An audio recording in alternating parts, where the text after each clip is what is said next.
hangover on this fine Saturday morning. But hey, nothing is ever perfect. Went to a rave yesterday. It was exceptionally mid.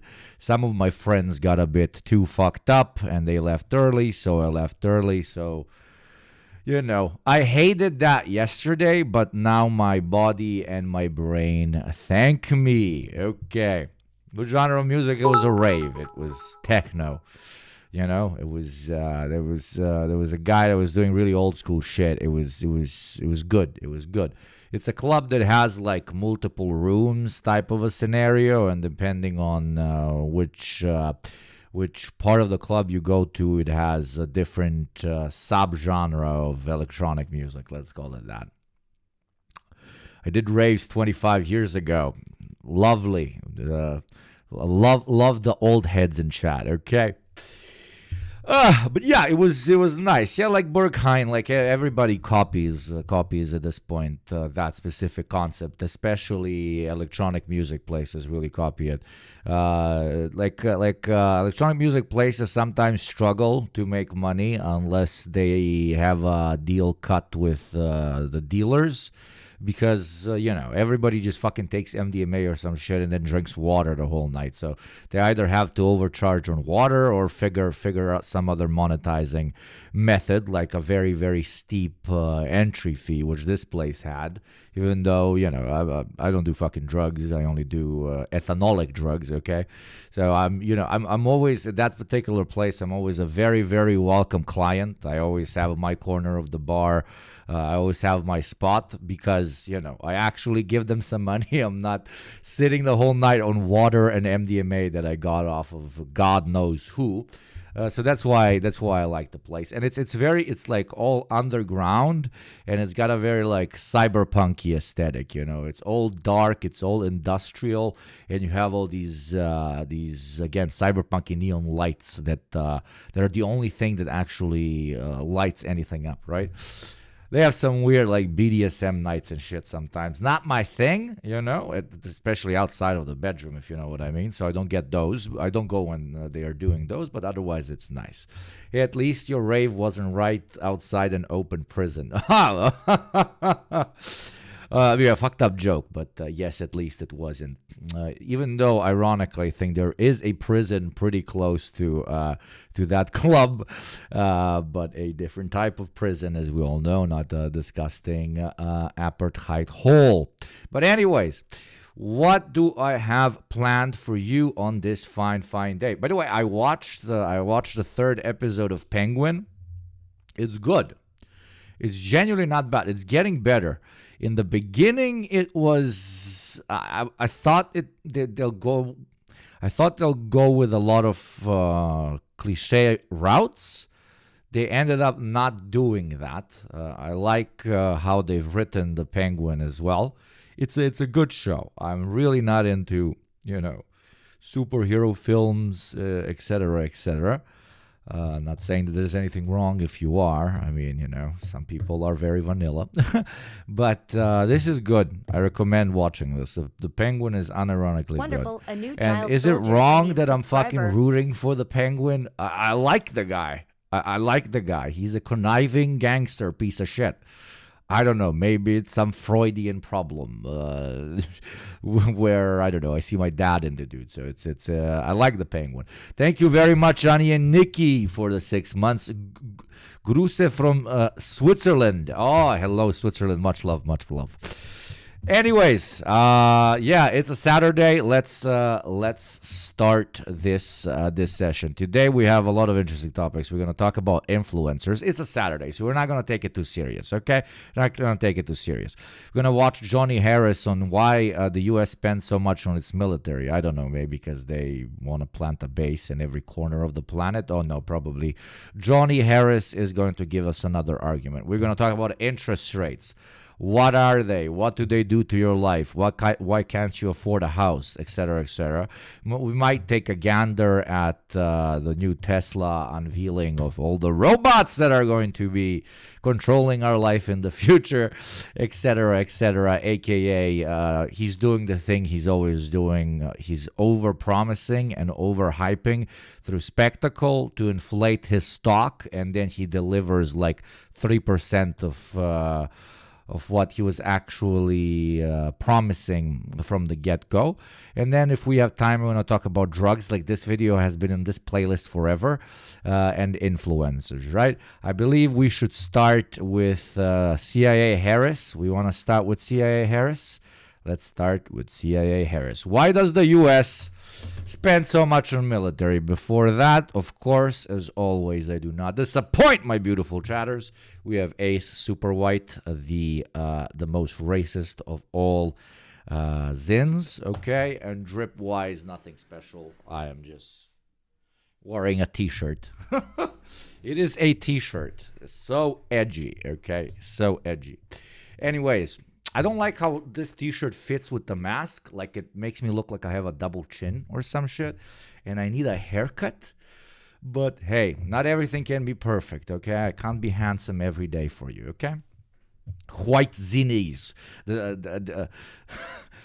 Yesterday, like, a guy showed me, he's doing, these are like 13 milligrams. He's doing ones that are 42 milligrams. They're called Cuba. They're literally just called Cuba. And the Zin pack, just so that they really, really hammer down that they are very, very intense. They're like 45, 50, I don't know. The actual Zins are black. The actual Zins are black. It is insane. Like, they're black. They're colored in black. You know you're like getting into some heavy duty shit when your nicotine pouches are actually black. Okay?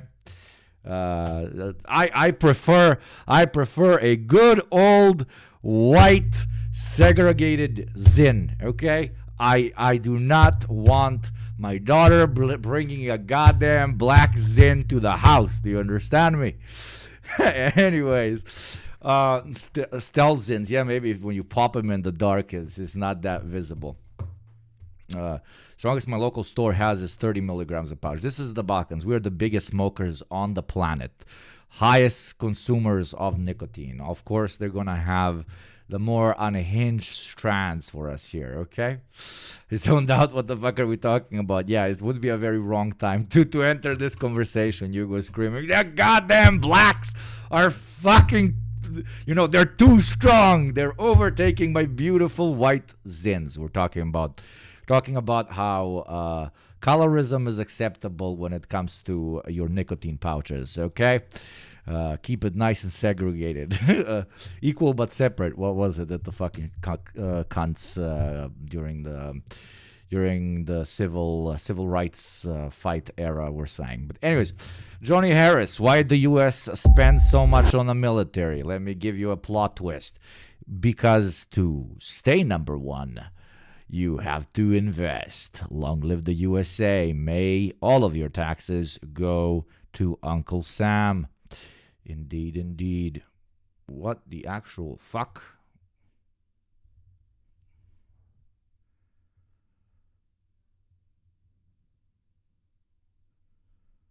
Wait 1 second.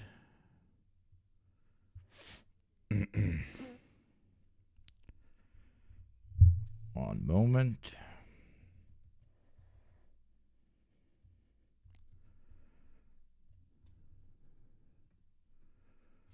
This thing glitched.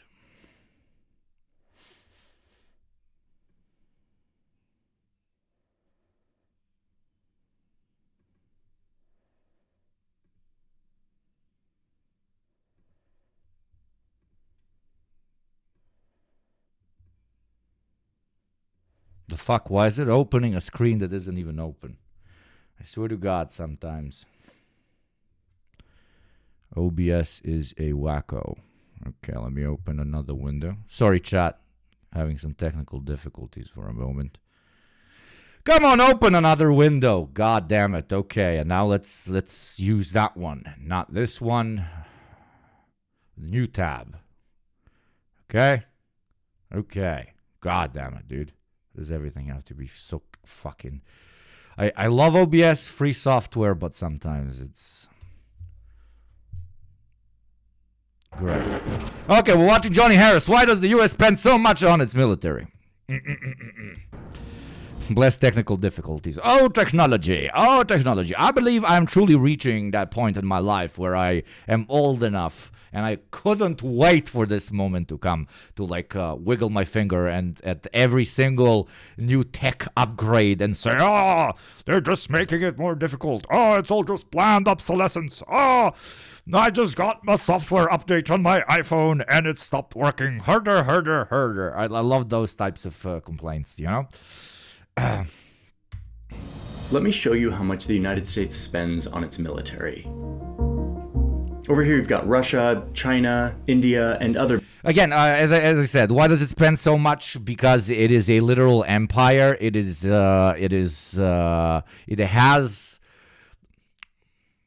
the square mileage of all U.S. foreign bases is equal to 2.5 Denmarks, okay?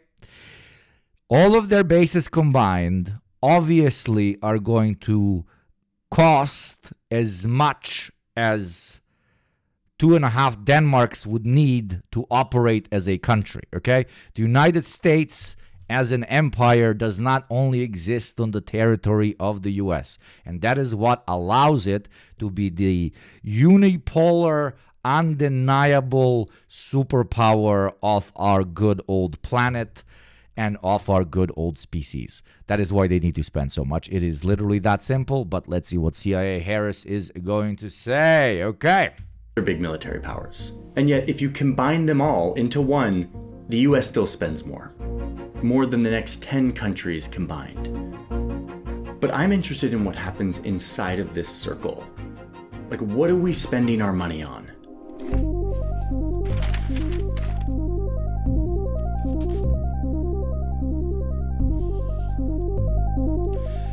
And the chat is also glitched. I fucking love this. Was it glitched the entire time? Was the chat glitched the entire time as well? I swear on my fucking... Why did nobody tell me, chat?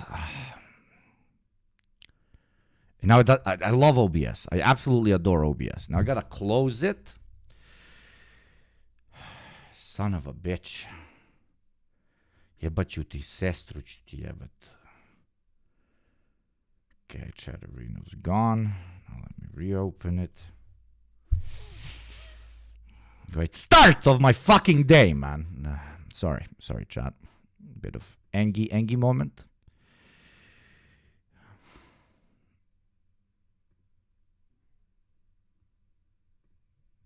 Okay, it's working now. God fucking damn it. We told you. Yeah, sorry, I wasn't... I was having problems with the screen, so I wasn't looking at this. Thank you very much, Soviet Sagawaro. Welcome to the community, my dear friend. Welcome to the community. I love that, that you're seeing me at my peak of being an old man who doesn't know how to use OBS. No, literally, like, it made no sense. It just clicked. Okay? Okay, does it work now? It works now. Let's go. People have been trying to tell you, hey, chat, do not turn on me. I am the one who will do all the gaslighting here, okay? Okay, you should have said it louder. In here, we'll see everything that the military spends their money on. That's not how this works. I gaslight you. Thank you very much, Red Herring, for your gift sub, my beautiful child soldier. Thank you for feeding the army. Thank you very much. From salaries for soldiers to elementary schools for their children. Welcome, Soviet, welcome. We'll see the $21 million helicopters and these missiles that cost $1.6 million each. Also, obviously, I was oversimplifying with they just have bases everywhere and that's why they need such a high operating budget. And obviously, the way you stay a superpower is by continuously being... showing your potential competitors that you can, that if it was to come to violence, you can absolutely crush them like bugs. But also, it's like highly inflated because it's a great way to make a lot of fucking money, okay? All of these military industrial complex contractors have insane amounts of money invested in every fucking senator and politician and activist that you can fucking think of, okay? At least in the establishment of the good old United States of A.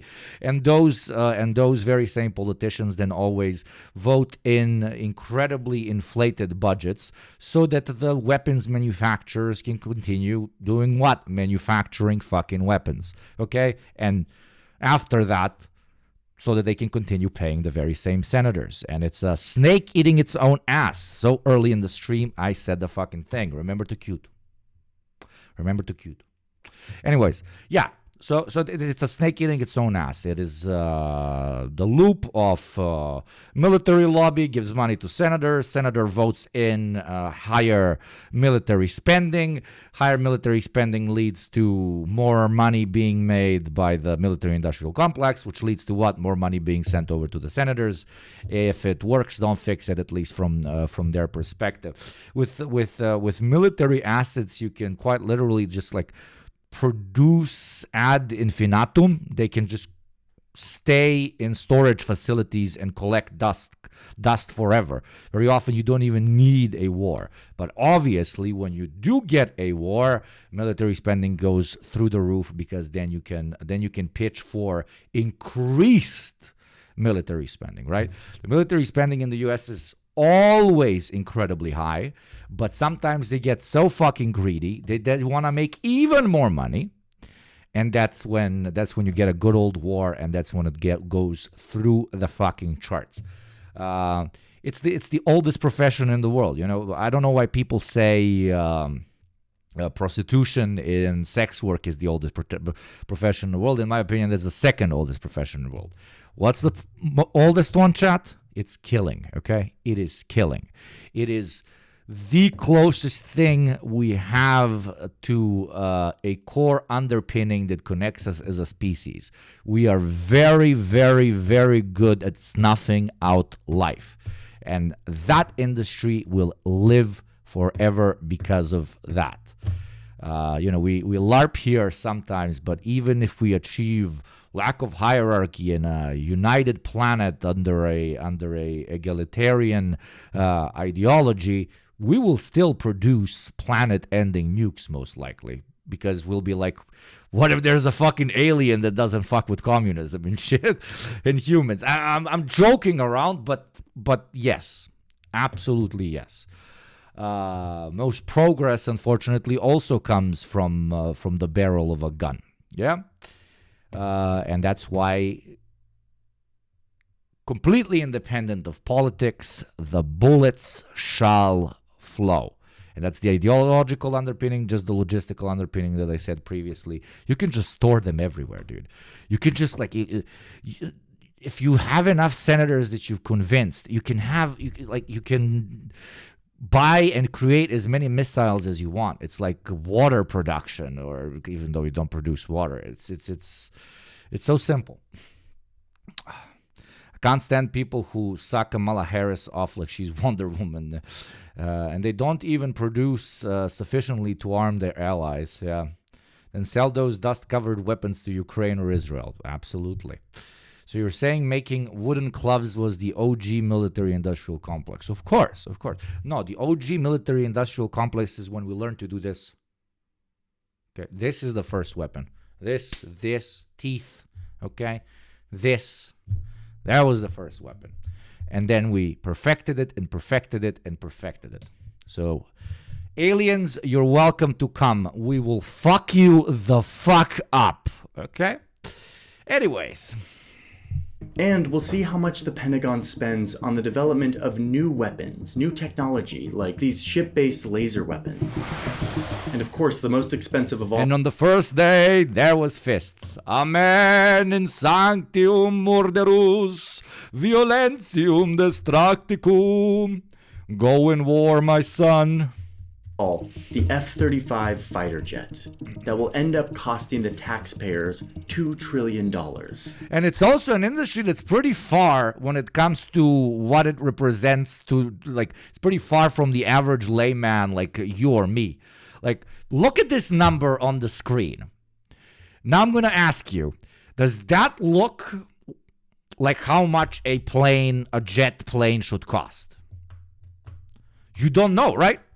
You don't know. You literally do not know. If somebody told you, to make this plane, $200,000, that will be as believable as this amount of money, right? You'll be like, I don't know how fucking supersonic jets, Lightning II program, Lockheed Martin F-35s. It doesn't have coherent value. You know how much a average cup costs. Long live Canada or something. You know how much an average cup costs. So you have something to compare the price you have in your head, like, I don't know, $5, $10, $15 when you see a more expensive cup. And then you're like, okay, this is an expensive cup, or hey, this is a cheap cup. With weapons, we don't know what a cheap weapon is or what an expensive weapon is, because most of us don't interact with lightning jets every morning. So it's another scam, is what I'm trying to say. You can inflate it as much as you want, because nobody knows what the actual price of the fucking thing is supposed to be. You get my point?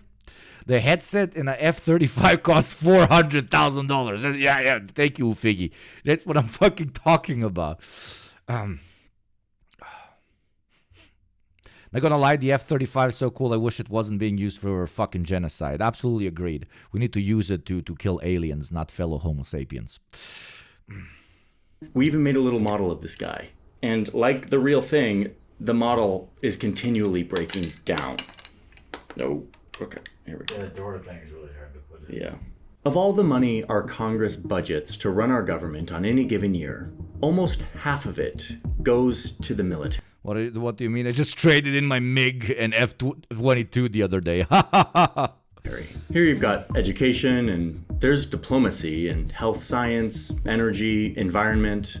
We've been deep in the spreadsheets and the data. Luckily, all of this stuff is pretty public. The fucking papers, man. Yeah, you printed out the fucking papers, I'm sure.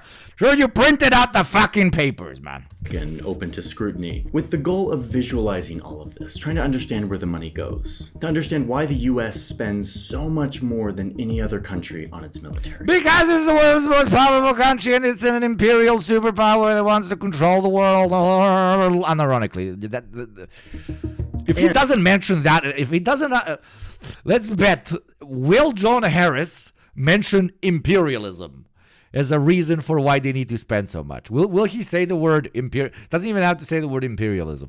Will Johnny at any point in this video say it's because the US wants to have its fingers in every single corner of the world and pull the strings of all states who dare revolt against it by reminding them that they're surrounded by motherfucking bases?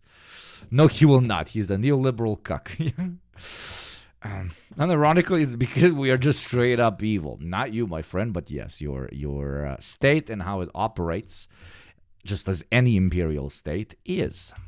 And most important of all, to try to answer the question of whether all of this money actually makes us safer. Almost all of our witnesses before the Armed Services Committee tell us that we are in the most dangerous global threat security since generations. This is the Pentagon's budget for 2023. It's how they planned to spend money that year. It turns out that how much they spend on defense is pretty complicated and depends a lot on who you ask. So go to the sources, you can see how we got all these numbers and what decisions we made. The total number we got was $853 billion. That's more than the entire economy of Switzerland. And by the way, Switzerland is a very, very, very, very, very wealthy country. I think you should use some other examples of larger countries, but, because you think Switzerland, you think tiny place and, not that big of a budget. But no, it has a very big budget. Let's take a brain break because I want to talk about another kind of budget, an annoying part of my personal budget, which is subscriptions. You know what I'm talking about. Absolutely. That is why you should subscribe right now to good old Yugopnik for $6 a month. Less than some other countries over free through Prime, baby. Subscribe to Yugopnik and avoid the ad that is going to play in exactly 3 minutes. Do not subscribe to Johnny Harris. Subscribe to me. Don't watch ads. Don't watch Johnny Harris. Long live Yugopnik. Thank you very much, Gum. We all subscribe to things that every month, like Yugopnik. We all subscribe to Yugopnik. Charge us a little bit of money, not enough for us to pay. Absolutely, just around between $2 and $6, depending where you are, which is great. Attention to it, but enough to add up over time. There's a lot of companies who... No, it will not add up over time. No. You don't have food on the table? Pfft, I don't care. You better give me subscription. Thank you very much, Batman, for $20.90. Thank you very much, Batman, for the 2 months, brother. Thank you very much, Fat Pikachu, as well, for the 2 months. Lovely Fat Pikachu. Do not fat shame my Pikachu. And thank you, 12 Mouth, for giving me the community sub, baby. Thank you very, very much. You will not regret it, I promise. Starve, but give me money. Whose main business model is hoping that you'll sign up for something and then forget that you signed up so that they... Same, absolutely. I fucking love that. Probably 90% of my subscribers just forgot. Okay.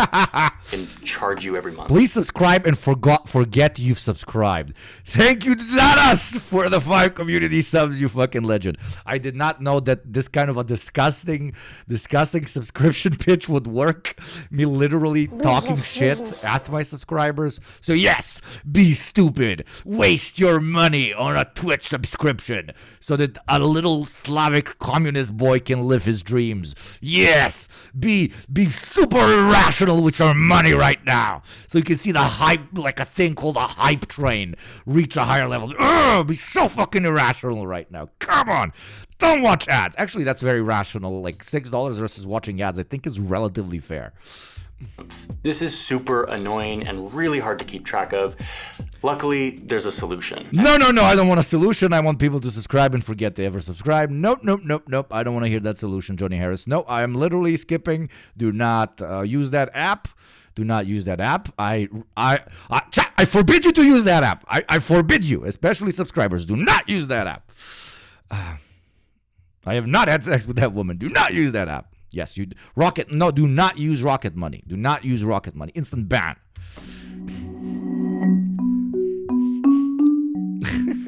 Close to half of all of this money goes to... This feels really good. Bullying my own chat. It feels very nice. It feels very nice. The vague sounding category of operation... I love you, and of course I was joking. I hope you know I was joking. Like, I don't think I need to say that I was joking. ...and maintenance. This is 300... Unethical reacts. No, I do ethical reacts on people I respect. $52 billion that we spend just on... And Johnny Harris isn't that bad. Like, I don't think Johnny Harris is that bad. He's not a fucking idiot. He's not like an insane... fascist or something. He's just very basic, you know. He's so fucking vanilla that it's kind of cringe. Thank you very much, Adelie, for the 6 months. Thank you very, very much for your continued support. Larger than the entire economy of Portugal. We have not forgotten about Zorg. Yugopnik is always with us. Long live Glorp or what? Like, just to create the report, to get all these numbers assembled in one place, cost the DoD $269,000. But also... Glorp, yeah. Was Glorp the monolith that we prayed to? I forgot. Or Zorgop. Credit to the Pentagon and the U.S. government for giving us all... He's a lib and lacks material analysis. Yeah, dude, he's the Zoomer generation's Discovery Channel. He does random mini fucking documentaries about topics and just... removes ideology and politics and material analysis from the whole thing. It's not that fucking deep. I love you. It's really not that fucking deep. He's just basic. All of this very clear data that we can shine a light on and scrutinize. A lot of countries aren't this transparent. So anyway, operations and maintenance. Papers annoy me so much, man. This is like all the costs required to keep the Department of Defense, one of the largest organizations in the world, running. It's a lot of not very sexy stuff like transportation, fuel, maintenance of equipment, administrative costs, training expenses. But why is it so much higher than other countries, Johnny? Why is it so much higher? Why is the maintenance so much higher than in other countries, Johnny? Maybe because the majority of U.S. bases of importance are outside of the U.S., Johnny. Maybe that's why, Johnny. The logistics would be much cheaper if, guess what, you didn't have as many bases outside of the U.S., Johnny. But no, let's not talk about that. We don't want to talk about that. We just want to be, half is spent on logistics. It's very expensive. We want our soldiers to have toilets and showers. Vidim šta radiš, mamu ti belu jebem. Includes $39 billion just for the doctors and health services for active duty personnel. There you go. This is subtle propaganda. Like, look, we need the budget, man. Do you want to take care of our brave men and women who serve? Okay? We need to spend a lot of money on doctors and therapists that are deployed on those bases so that they can receive the full respect as the true heroes that they are. And it also covers the stuff that you don't really think about when you think of military spending, like environmental cleanup in areas that the military has left unexploded bombs or spilled chemicals in the local environment. It also includes disaster relief and humanitarian money, which is something the military does as well. Here's nearly $1 billion. Was that an attempt at sarcasm? Was this an attempt at sarcasm, or was he serious? Was he serious? Come on, he has to have been. Thank you for the level 3 hype train, you fucking motherfuckers. In the local environment. It also includes disaster relief and humanitarian money, which is something the military does as well. Here's nearly $1 billion. Yeah, the music cut off. I think it was kind of an attempt at a joke.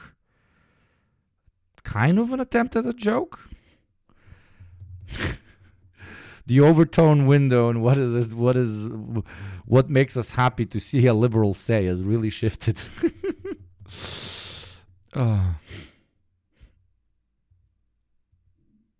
ISIS training. ISIS. This is very honest. They're very honest. Training ISIS. Absolutely. But no, again, this is a continuation of soft propaganda. He's like, but they need doctors, relief. Military really helps. Look now how they're helping everybody impacted by the hurricanes. We must pay your fucking taxes. $1 billion dedicated to anti-drug activities. And here's $10 million for security at international sporting competitions. This huge category also captures the cost to run every one of the US's approximately 1,250 military bases. Again? This is approximately 1,250 military bases, including the approximately 800 bases that are not in the United States, that are in a... But that, by the way, always gives me an additional shock. 1,250 U.S. bases, out of which only 450 are actually in the United States of America. We are talking about a country that is so open about its imperial ambitions. I mean, pretty satisfied imperial ambitions, that it has double the bases it has domestically abroad. I mean, come on. The fucking... you don't need a red flag. They are just telling you, yeah, we control the fucking planet. Eat my dick. Long live Uncle Sam, motherfucker. You will all eat burgers and fries and be stupid.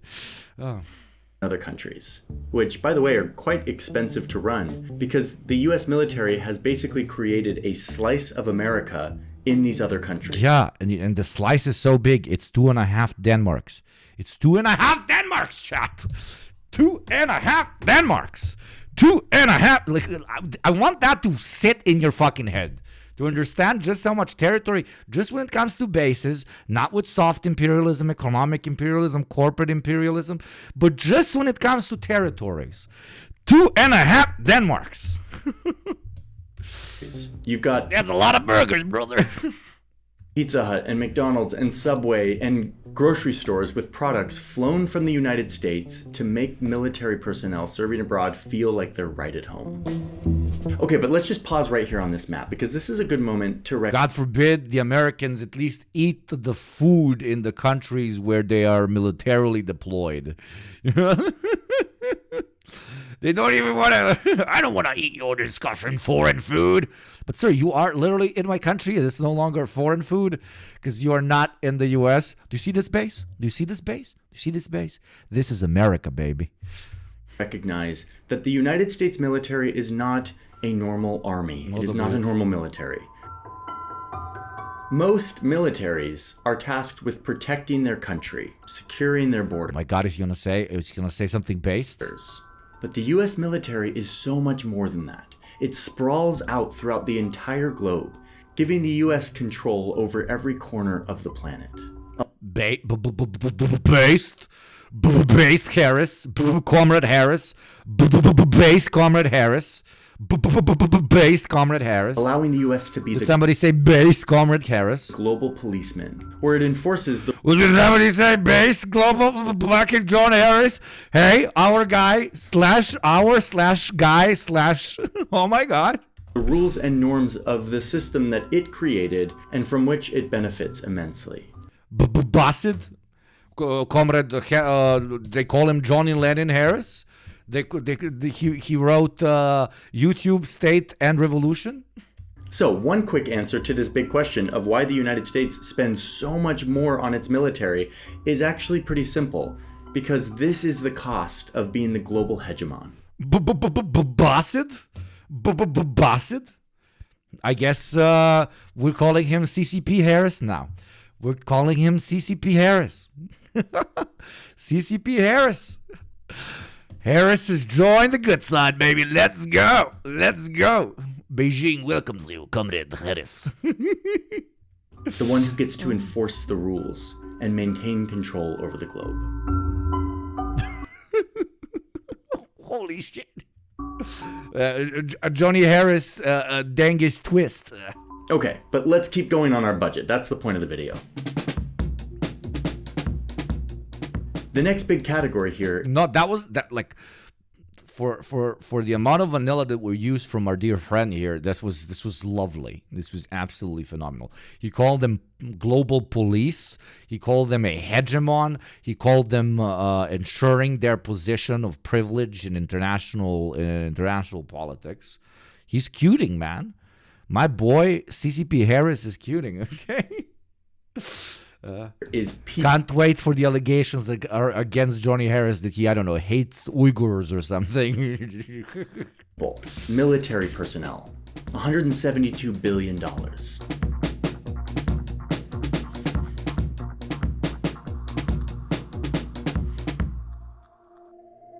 Pay, benefits, retirement, healthcare for the over 3.4 million soldiers, reservists, and civilian military personnel. By some estimates, the Department of Defense is the largest employer in the world, though it depends on how you count it. The Pentagon also spends a lot of money on recruiting new talent, like the $28 million that they spent on hiring experts who work in artificial intelligence. Somebody made a lot of money off of fucking nothing. Good for you, dude. Get the fucking bag. Hey, military, I have literally just cloned ChatGPT on my website. Do you want to give me $25 million to recruit soldiers for you?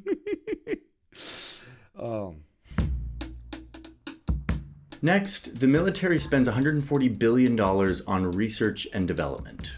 And a reminder, I know that these numbers are abstract and billion doesn't mean anything to anyone, but like $140 billion, that's the entire economy of Morocco that the Pentagon spends on R&D, thinking about the future, with the goal of maintaining tech.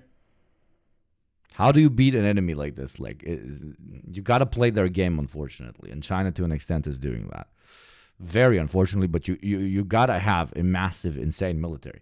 A lot of people talk shit about the USSR during the Cold War and, you know, the hypocrisy of creating the Red Army, a hyper-hierarchical structure that, you know, goes against the principles of social, you know. I agree to an extent that an army absolutely does, but how do you defend the revolution, motherfucker? With sticks and guerrillas? No. An organized, massive, technologically advanced army with bullets and of a gun. Okay? Technological superiority on the battlefield. With this money, I could buy so much Warhammer. with so much money, you can literally become God Emperor, which the Americans have successfully done. Okay, they have created the like the Imperial Army.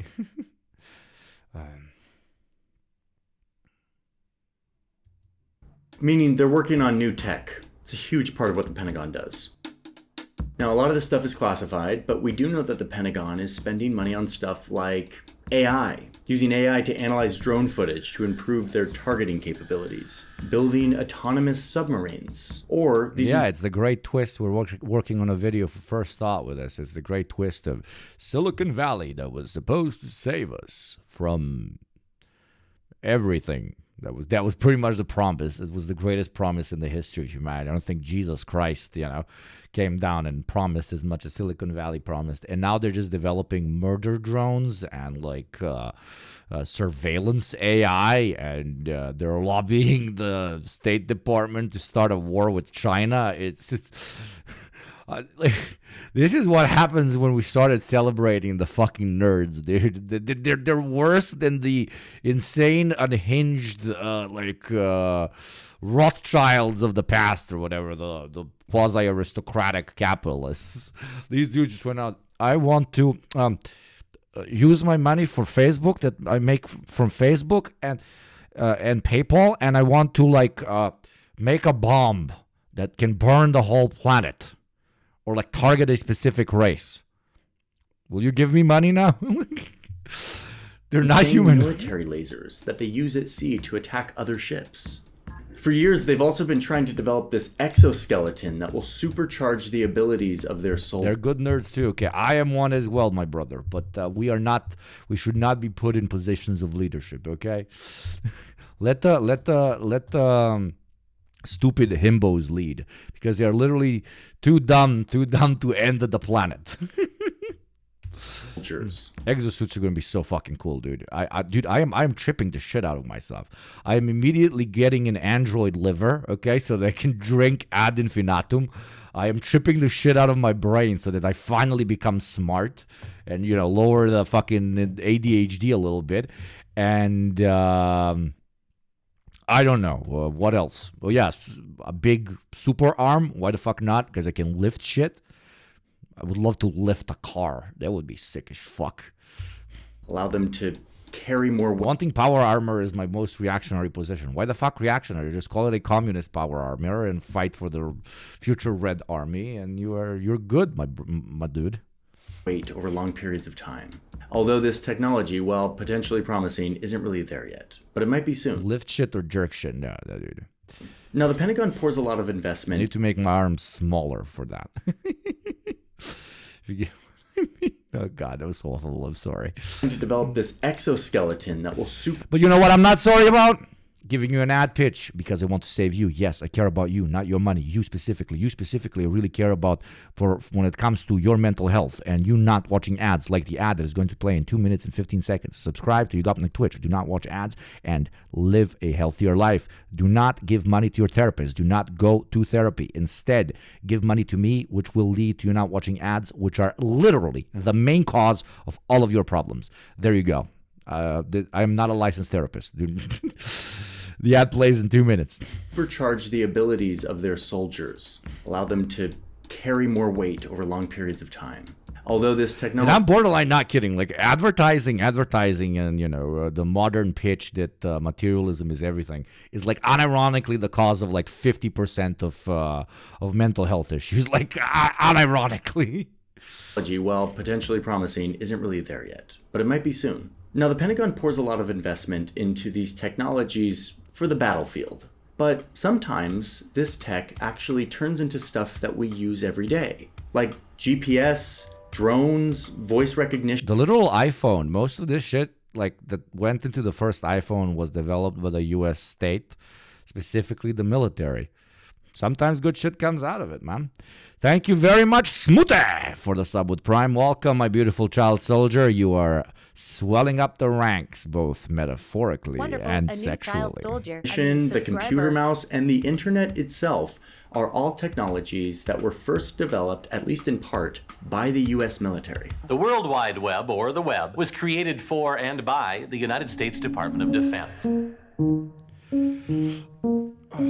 Let's quickly look at this smallest of the categories, still $19 billion, but compared to all these other ones, it's pretty small. This is construction, building new facilities, both at home and abroad.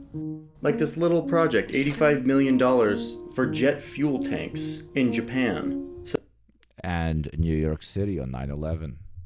Supporting force projection in the Pacific. Or it looks like they're proposing $75 million to spend on a new... Exactly. Most civilian tech is a hand-me-down from the military-industrial complex. Absolutely. I would even not call it civilian tech. I would call it bourgeois tech. I would call it like most tech developed by corporations, by the private sector. Yeah, that would be better. I'll say exactly most private sector tech are hand-me-downs from the military-industrial complex. I mean, subscriber. So much about the market fucking inventing everything. It's all the fucking state-funded shit where scientists that are not even that much in it for the money, but because of some misguided idea of patriotism, in the case of the U.S., that create all this stuff. Thank you very much, Spicy Pretzel. I love pretzels and I love them spicy. I'm a Hassan fan and tuned into the DNC podcast. The DNC podcast? What are you on about, Spicy? What the fuck is a DNC podcast? Yes, Hassan fans, very welcome. We are dear. We are sister shows, okay? We fuck with the Turk, the only Turk I respect, okay? Operations support facility in Southern California. And finally, we get to the part of the budget that you probably think about when you think of military spending. Procurement. $167 billion. Why are we watching CIA propaganda? Actually, he works for the CCP now. We call him CCP-Harris now. Okay, I don't know. Maybe you're not informed. He's CCP-Harris.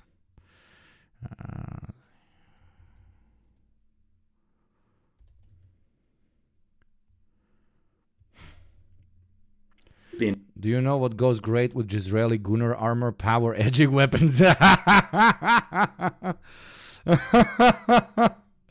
Oh. Entire economy of Ethiopia to purchase all of this.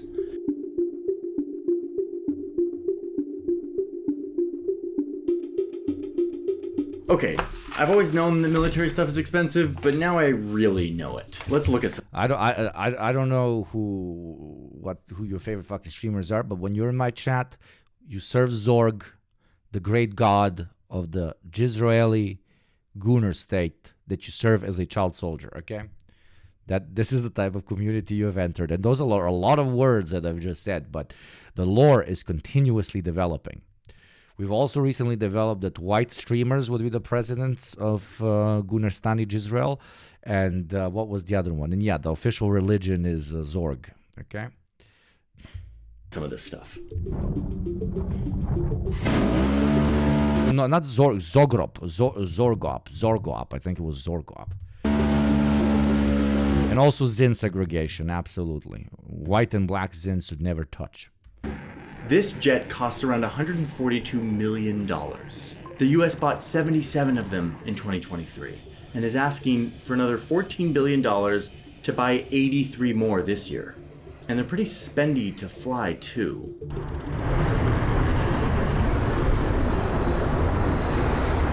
Look at these 4 cruise missiles parachuting out of a plane. Each one of these missiles costs $1.6 million. Oh, and the American taxpayer bought 600 of them last year. This vehicle... Jesus Christ, dude. Holy shit. Holy shit. Whoa.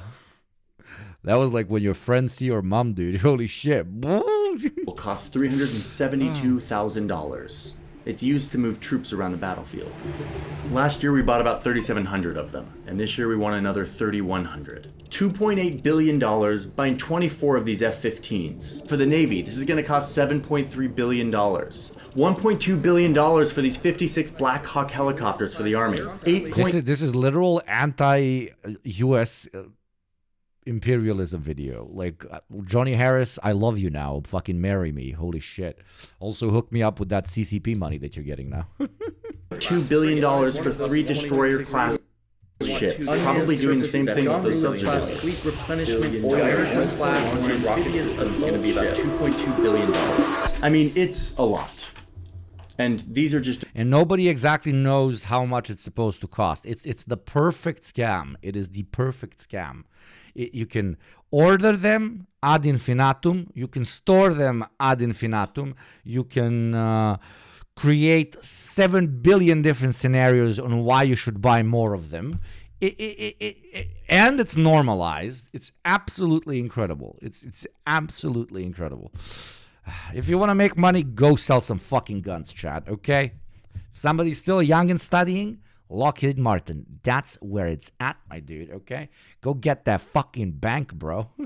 Just a few tiny little samples. I'm just scratching the surface. I know, no ethical consumption under capitalism, but like, just not the military-industrial complex. Like, I will understand everything. Sell heroin, okay? I'd be like, yeah, make that bread. I don't know. Do not make weapons, please, okay? Surface. And in fact, this diagram that looks so complex and granular is also highly simplified and condensed. Each one of these categories actually contains billions of tiny little things inside of it. This organization is much bigger than we could ever fathom. And in fact, it's much bigger than the Pentagon itself can even fathom. Thank you very much, Comrade Lunchbox, on the 9-month streak. Thank you very, very much. You are now pregnant with my Twitch child. Take care of it. And don't call me for fucking alimony, okay? The Pentagon has, up until this point in 2024, never successfully passed an audit. American taxpayers want to know how our tax dollars are getting spent, and the fact that there is a distinct, I have to say it, a distinct honesty in weapons manufacturing that you don't get in a lot of other industries that lie to you through internal marketing that you're actually contributing to something good, while at the end of the day, really, you're only contributing to the increased bank account of your boss. While working, for example, in big tobacco or like the military-industrial complex, it's like, everybody knows, like, okay, we're making stuff that kills motherfuckers. So in a weird way, it's kind of honest, like refreshingly honest. It's like we are creating mass murder machines.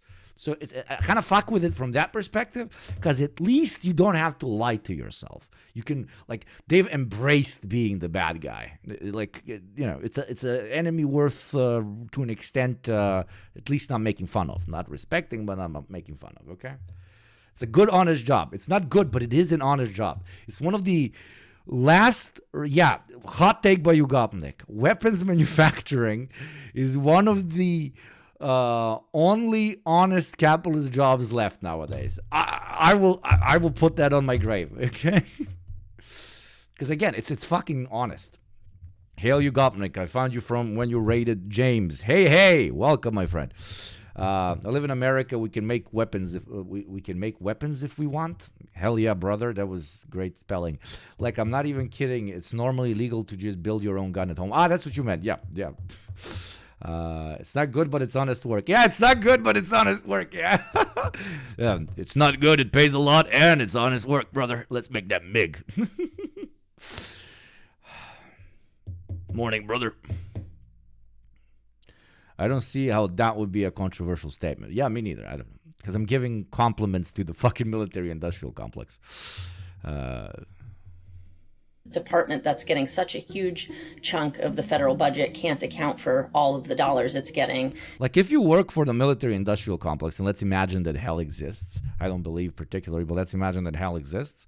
Like, you die, and you wake up in hell, and you're like, yeah. People that work in 95% of other industries die, and they wake up and they're like, why the fuck am I in hell? And they're like, because you contributed to a lot of exploitation and suffering. And they're like, no, I didn't. I loved working for my corporation, right? They're brainwashed. They're brainwashed. And ironically, people that work for the military industrial complex aren't brainwashed. It's insane. It's insane. This whole system is fucking schizophrenic. I'm losing my mind. Is definitely a problem. For 6 years in a row now. I used to work at a defense contractor. My coworkers would just casually talk about building missiles like it's normal. When are we crowdfunding for ICBMs to defend ourselves against JT and Hakim? No, they are allied states for now. We only invest in spy technology and in the informations community, or whatever they call it, the services community, so that we know everything that they do nonstop. You know how many times I just watched Hakim take a shit today? The man just... He goes through that shit like crazy, man. Now, the Pentagon Yugopnik has a right to defend itself. has Intelligence community, thank you. I don't like the word intelligence because I lack it. Okay, I don't like being reminded that it exists as a concept because I do not have it. failed to pass an independent. After a degree in cybersecurity, unless you live in a major city, the only real employer for entry level were Lockheed and Northrop. Really? It sucks so much to see how much money you could make if you just sell your soul out. Yeah. But you work in cybersecurity, you're making crazy money, man, right? My last job was, yes, marketing. I'm not a fucking, I'm not an engineer or a tech guy, but it was in cybersecurity, and cybersecurity is a lot of money, but you gotta have sometimes even a master's degree. I'm talking from the tech perspective to get hired, but then immediately the fucking shit rolls rolling in the marketing department as well, like fucking crazy money. It's how much they make. Audit. They've brought in a bunch of accountants and said, tell us where all of our stuff is and what we spend our money on. And the accountants say, no, we can't do it. 61% of their physical assets are missing. They don't know where they are, which means they're... That's what I said earlier. I have not pre-watched. You can just store them wherever. Like, forget that you even have the missiles and buy more. It's perfect scam. Probably investing a lot of money in stuff that they already have and they just don't know it. But my bigger question here is why? The United States pulled out of Afghanistan a few years ago. The war in Iraq is over, but spending continues to go up. And spending went down for like a split second, but look, it's going up again. Okay, well, first off, remember what we talked about earlier. The US is not a normal country with a regular military. The US is the global hegemon who uses its military to assert control and order over every corner of the globe. He said it for the second time. Good boy, Harris. Very good. Harris, our guy now? Yes. Do we want him? Chat, are we adopting Johnny Harris now? And what's his new name? CCP Harris, I think, is a very good one. Are we adopting him?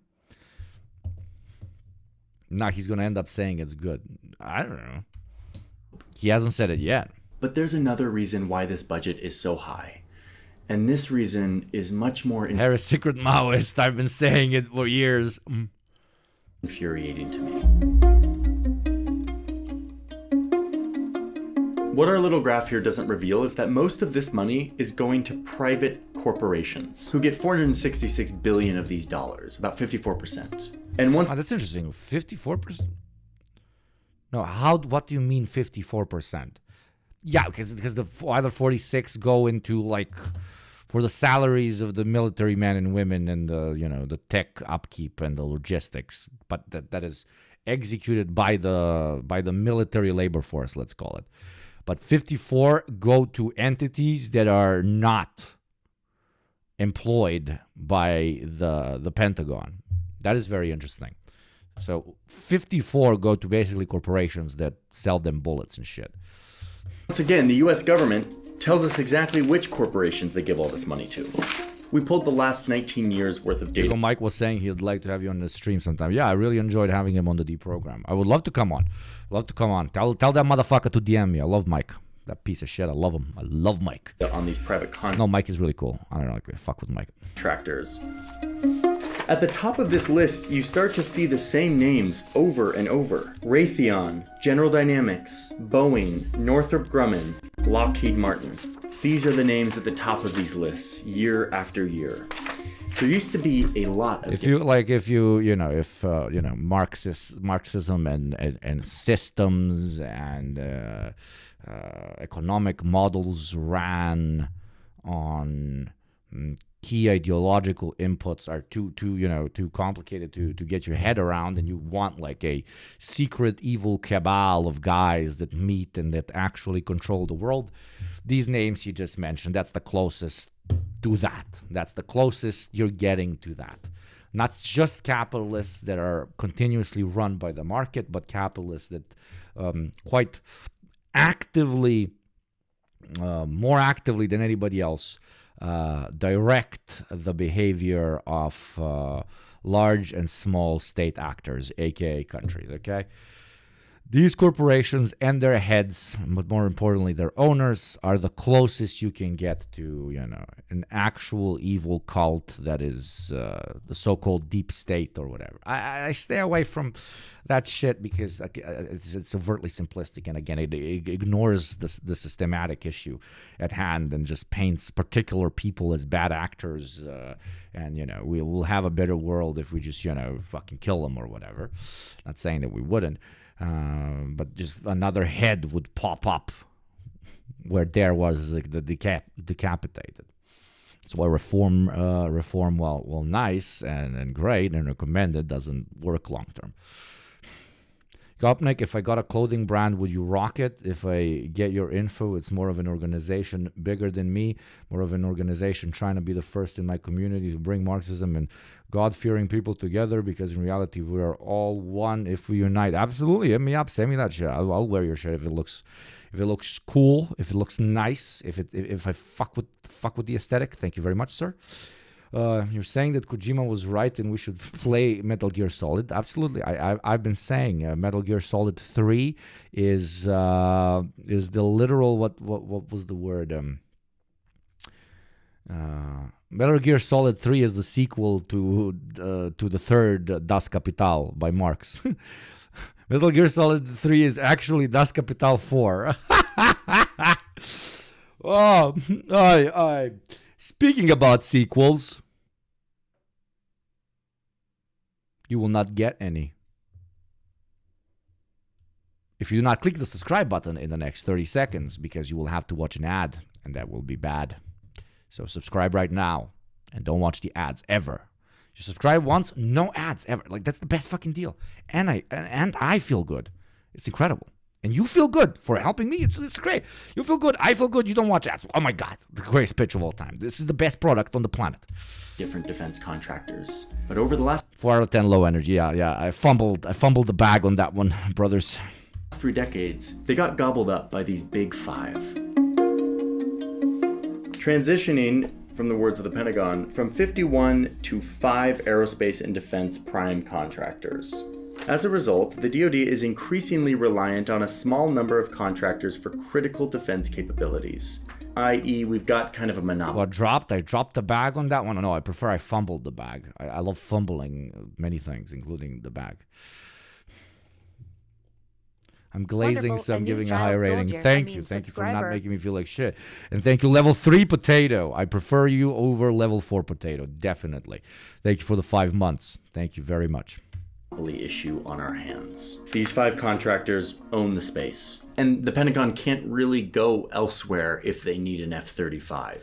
I love the ads. They must watch the ads. Ads are love. Ads are life. The ads must flow. Please, more ads. There's only one shop in town that makes it. For this reason, the prices can get pretty out of control. Like, the Pentagon used to pay $25,000 for this Stinger missile, and now they pay nearly $500,000 for the same missile. The price went up more than 16 times. Oh, that's called being fucked, bent over and fucked real nice, bro. Lockheed got this on lock. Heed the lock, because Lockheed's got it on lock, and they're locking down on that Lockheed profit margin, because that shit is locked down. In just a couple days. I hate myself for saying all of these things. A little more than inflation.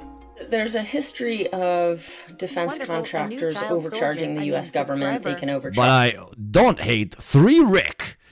Again, I prefer you over 2 Rick. Thank you very much, and welcome to the community, my dear friend. If they're the only company producing a certain widget, then there's no competition, and that's one of the problems with monopoly, is if there's not competition, it's easy to overcharge the buyer. In addition, the Inspector General of the Department of Defense has found routinely that there's overcharging through corruption and waste and fraud, and there have been lawsuits, for example, KBR. There's the 101 that we definitely know about in the third world. Hey, third world chatters?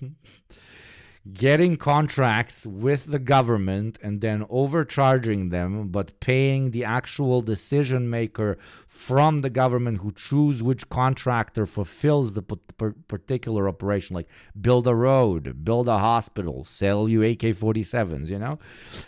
You pay him like $1 million, but he increases the order or allows for the increase in the price per item by 50 million, right? He gets $1 million, you get 49 extra million in profit. The taxpayer is the only one who gets cucked. Now that's a skill. That's a skill. Is a contractor that's been used overseas, and they were found to overcharge in dining halls by 30 to 40%. It's also why a Pentagon inspector realized that the Pentagon was paying Boeing, yes, that Boeing, $3,357 for one ball bearing, a small little piece that the Pentagon could actually get for $15 in their own warehouse. $15.42 to be precise. When the Pentagon does get around to investigating these contractors, they sometimes find that they're taking huge profits, like 40 to 50% profit margins, giving them hundreds and millions of dollars above what they should be making in any kind of typical business environment. And what do they do with all these profits? Well, they pay their executives very well, but this list also tells us what they do. Yeah, Nagibashi. We have that in America too, but it's legal, so it's not considered corruption. God bless, brother. God bless, brother. Equal access to corruption? No. You have that's the only smart thing that Andrew Tate has ever said. The beauty of the third world is that everybody has access to corruption. In the US or in the UK or in France or Germany, only the super wealthy get to do corruption. You know, only the super wealthy get to grease some palms. Well, here in the third world, we can do whatever we fucking want. Speeding ticket? No, sir. Oh, look, I have dropped 50 euros. You no longer have a speeding ticket. God bless.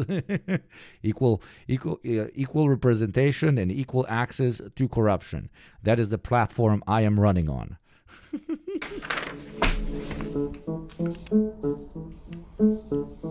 This is a list of how much money these defense contractors spend to influence our lawmakers into spending more money on the military so that these companies can make more money. You can see right here that Lockheed Martin is at the top of the list. So far this year, in this election cycle, Lockheed Martin has spent $2.7 million, split pretty evenly between Democrats and Republicans. This is a number that will continue to go up as we get closer to the election, and it is money spent to cozy up to lawmakers on both sides of the aisle, contributing to their campaigns, Literally CIAHARRIS. This is a great video. This is a great video with anti-military spending attitudes, with anti-lobbying attitudes, with anti-imperialism attitudes. This is just a very good, very, very decent fucking film. That's it. A film, a mini documentary or whatever. Now, of course, we can't expect him to be like, and all of this is because capitalism and developed markets must secure resources and labor from the developing world, and that is why they always must keep them shackled in poverty, for without it, the standards in the imperial core would have to fall, etc., etc. You know, I don't expect CCP Harris to go out and start saying this shit, but still, you know. Bringing them out to show them how great their weapons are, doing whatever they can to make sure that the money keeps flowing to their companies. These companies also benefit from the infamous revolving door. The The revolving door is not a literal door. It's a metaphor. By the way, why the fuck do revolving doors even exist? I hate revolving doors. They're terrifying. And they will eventually kill me. Please stop making revolving doors. Just if you... Yeah. I mean, no, they're kind of eco-friendly because it keeps the air in and it doesn't get as cold. So the AC doesn't have to keep the temperature. I know everything you're going to say, fucking architects in chat. But they're so terrifying, dude. I shit my fucking pants every time I need to go through one. Metaphorical door between the Pentagon and the defense corporations, which allows top military leaders like Jim Mattis to serve in the military for decades, retire as a general, and then join the board of General Dynamics, a defense contractor, only to pass through the proverbial door to become the Secretary of Defense under Trump. After which, this is a great video. He passes through the door again to go back onto the board of General Dynamics, bringing with him all of his insider knowledge and government contacts and influence. And no, this is not... That should be made like 100% illegal. People in higher management and leadership positions inside of governmental structures should not be allowed to work for corporations, period. Like, period. Like, end of like, period. You get a high pension if we fired you, and that's it. You don't get to work anywhere else. You do not get to work anywhere else. Not just Jim Mattis. This is a very normal thing that people do here in DC. One analysis found that in 2022, top defense companies hired... Conflict of interest is not a real thing anymore. It's insane. It's absolutely unhinged. 672 employees directly out of the Pentagon to work as lobbyists, board members, and executives. Go check my sources if you want to read more about this. I mean, yes, the revolving door is metaphorical, but it's also pretty physical and literal. I drive on this freeway all the time, and I'm always struck at how close all of this is. Over here is the Pentagon, and over here are all the defense contractors. Where is he driving to the town. CIA headquarters? I mean, he's no longer driving there because apparently they fucking fired him and now he works for Beijing. Literally called Pentagon City.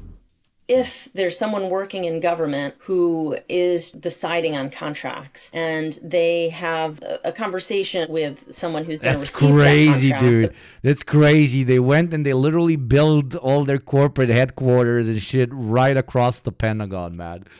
This is I hate everything. person in the firm can promise a good high-paying job after that government official is out of government. And so the government official then has an incentive to give a generous contract to the contractor because they know they're getting this kind of quid pro quo. They're going to get a high-paying job after they leave government. And to add insult to injury here, some of the lawmakers who approve the Pentagon's budget own stocks in the defense contracting companies.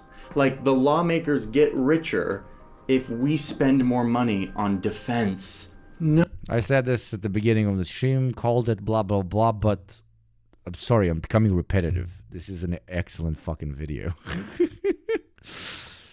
Lawmakers get richer. CIAHARRIS is shocked by the basic functions of capitalism. Absolutely, but he made it into the documentary. He did not remove it. If we spend more money on defense. No. Why do we do this? Like, this is like classic, basic, simple, like, no, conflict of interest. We should not do this. This is not a thing we should do. But actually owning stocks in these companies is not the biggest way, I think, that our lawmakers are influenced by defense contractors. There's something more subtle going on here that I think is actually the best explanation. And it has to do with this excellent map.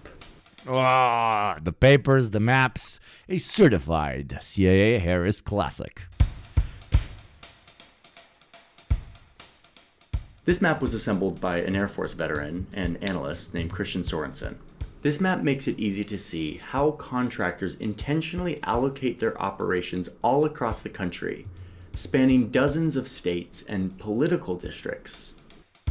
Building all of this stuff means jobs, which people like. So lawmakers are incentivized to keep these contractors making stuff in their district, to provide jobs for their people so they can keep getting elected. It's honestly brilliant. It's smart. This is political engineering. You can see it very clearly with lawmakers like Roger Wicker, a senator from the state of Mississippi. Senator Wicker is a member of the U.S. Senate Committee on Armed Services, which plays a huge role in giving taxpayer money to the Pentagon, which in turn feeds the bottom line of the contractors.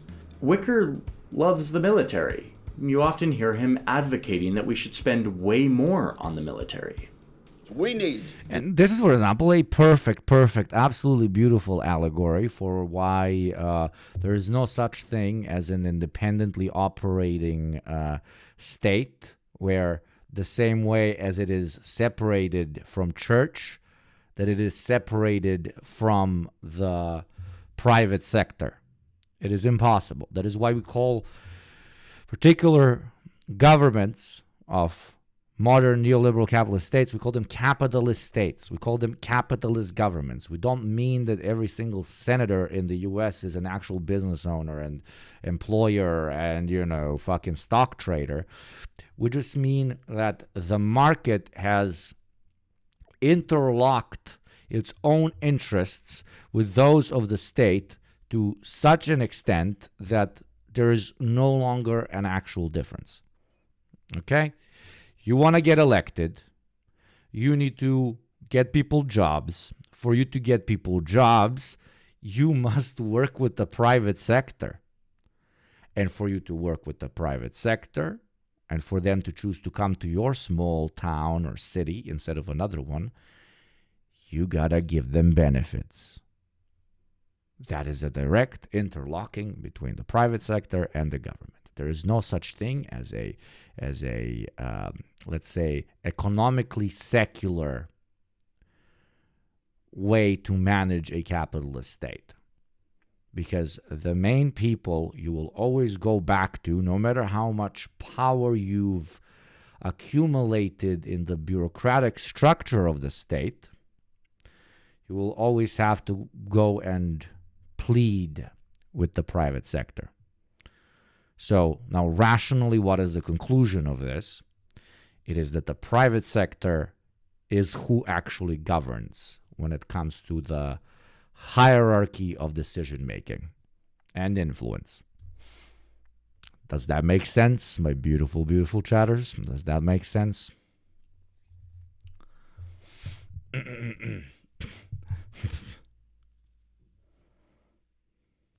Capitalism controls all. It unironically does.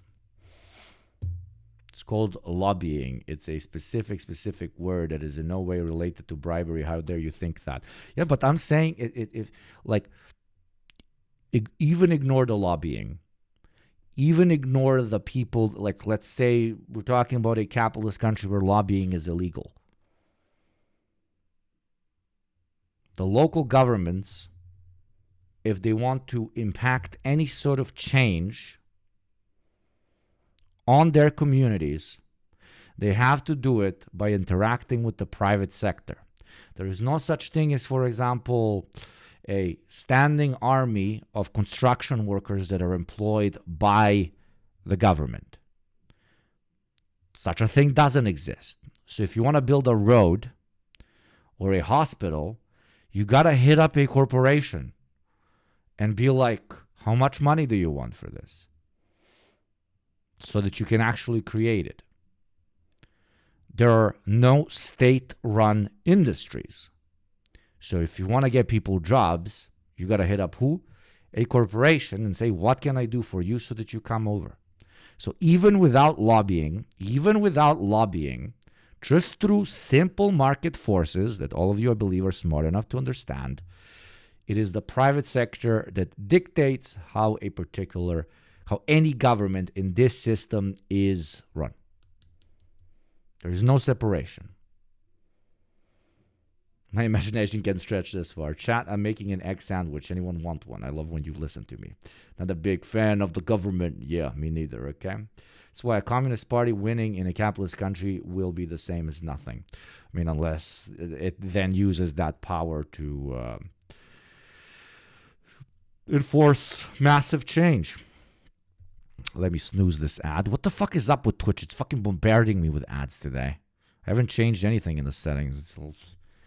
Anyways, postponed it by 5 minutes. In the United States to spend more on defense. It's a necessity. He writes op-eds in the New York Times calling for more shipbuilding. And when you look at his... But yeah, if what you meant, like if a communist state like wins an election, like unironically inside of the electoral process, even if you have, let's imagine that Kamala Harris is a secret communist that like wants to introduce healthcare, free healthcare for all, that wants to lower military spending, that wants to, help every American citizen, like truly, truly, truly does.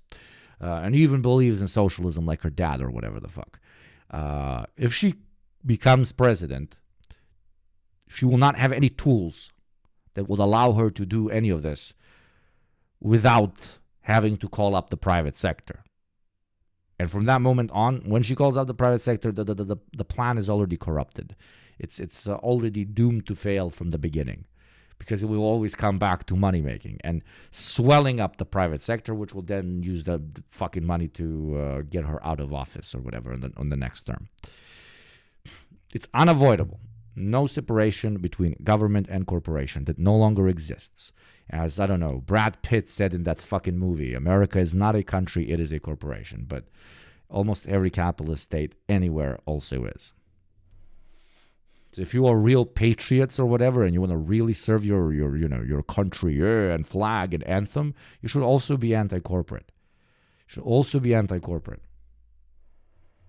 Because corporations and the private sector, the private market in general, are the greatest threat to state sovereignty that I can think of.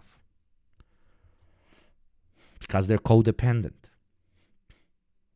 State, you realize, of course he does.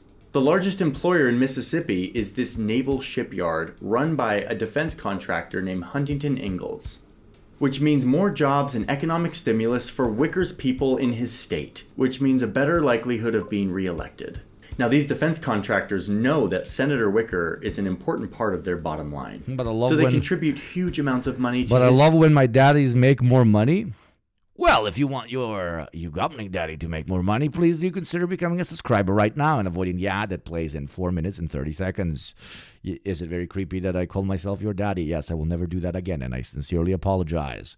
Make me never do that again by subscribing and not watching the ad that will play in 4 minutes. Thank you very much. Campaign to make sure he gets reelected. It's this virtuous cycle between Senator Wicker and the defense contractors that results in us spending more money on things that maybe we don't need to. Senator Wicker's job is to represent the American people. He sits on a committee that is supposed to be looking at our national security as a whole. And yet, thanks to the strategy of these for-profit defense contractors, this lawmaker has way too much incentive to advocate for more military spending, which is exactly what he does. My issue here is less with Senator Wicker or Congressman Mike Rogers, who has the same thing, sits on a committee, gives a bunch of money to the Pentagon, has a state where billions... But you are my daddy, Papa Gopnik, Daddy Yugo. Daddy Yugo. Okay, I'll be your dad. Okay, I'll be your dad. But I'll be right back. I just need to go get some cigarettes and milk. Billions of dollars of defense contract money comes in. That's the only type of dad you actually deserve. Yeah. And I kind of feel like when you call me daddy, you mean something else. It's not an actual parental figure, but whatever. Takes tons of money from defense contractors for his campaign, gets reelected, continues to approve more money for the Pentagon, etc. My issue is with the system that allows this. Takes tons of money from defense contractors for his campaign, gets reelected, continues to approve more money for the Pentagon, etc. My issue is with the system that allows this to happen, that allows the money from our military spending to be used to influence our lives. Allows the money from our is with the system that allows this to happen, that allows. CCP Harris. He said, my problem is with the system that allows this to happen. And what is that system? Come on, Johnny. What do we call the system? What's the system, Johnny? Come on, say it, Johnny. Come on. You're so close. You're edging me so fucking hard, Johnny. You're edging me so hard, Johnny. Come on, goon. Just goon, Johnny. You know you want to, Johnny. Come on. Allows the money from our military spending to be used. Subscriber. Thank you, rich homie John. Thank you very much for the 2 months. I am now a whisper. To influence our lawmakers into more military spending. from our military spending to be used to influence our lawmakers into more military spending. It's so clearly a conflict of interest. And it is this system that has created an environment where there is very little political pushback to the endless ratcheting up of our military budget. You know, no congressperson wants to be the person who loses jobs in their district. Nobody wants to be the one known as shutting down a plant and people becoming unemployed. And so Exactly.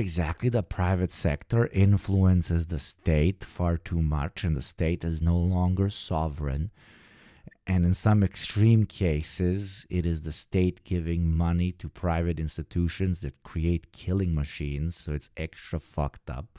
And what do we call that system that creates this sort of relationship with the state, which is supposed to serve all its people, and the private sector that's only supposed to serve profit? Come on, brother. What do we call that, Johnny? Come on. I'm edging you so fucking hard. I got you lubed up, everything, dude. Come on. Thank you very much, Kalashnikov21, for the 9 months. You're a pregnant Kalashnikov now. You're gonna stay edged. Yeah, probably. He can say, we have to have increased funding of this contract or you will lose jobs. And so that idea that jobs are essential, the Department of Defense spending is essential, really gives the contractor political power. And that can only exist. Let me make one point clear, which is that this isn't all corporate lobbying that contributes to the U.S. spending so much on the military. That would be too lazy of an explanation. It is too lazy. We live in a world where there's a well-documented paradox that explains that strong militaries are actually the key ingredient to avoiding conflict, in deterring an enemy from attacking, keeping a balance between big militaries so that no one attacks. Maybe someday we won't need militaries even close to the size that we have today. But it appears that in today's world, we still do need big militaries with credible threats to avoid the age-old human curse of...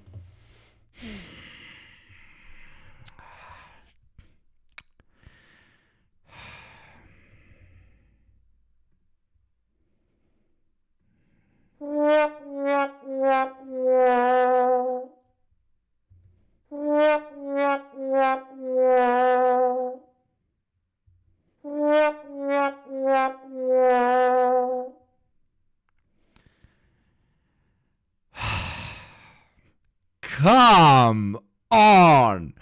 My boy is like, this military spending is insane. And there's like lobbying and corruption, and the private sector is super fucked up, how it basically controls our government. And then he ended it with and that's a good thing, motherfucker. That's a good thing. Pa sestru ti jebem, kume moj, što si ti normalan. Oh.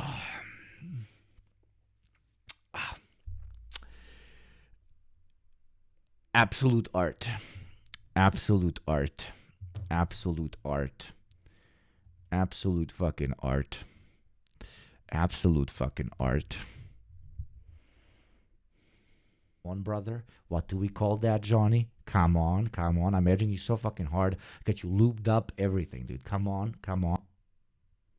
Yeah, and Johnny's dick just fell after all that edging. He lost any sort of class conscious erection that we're trying to build up in here. But not like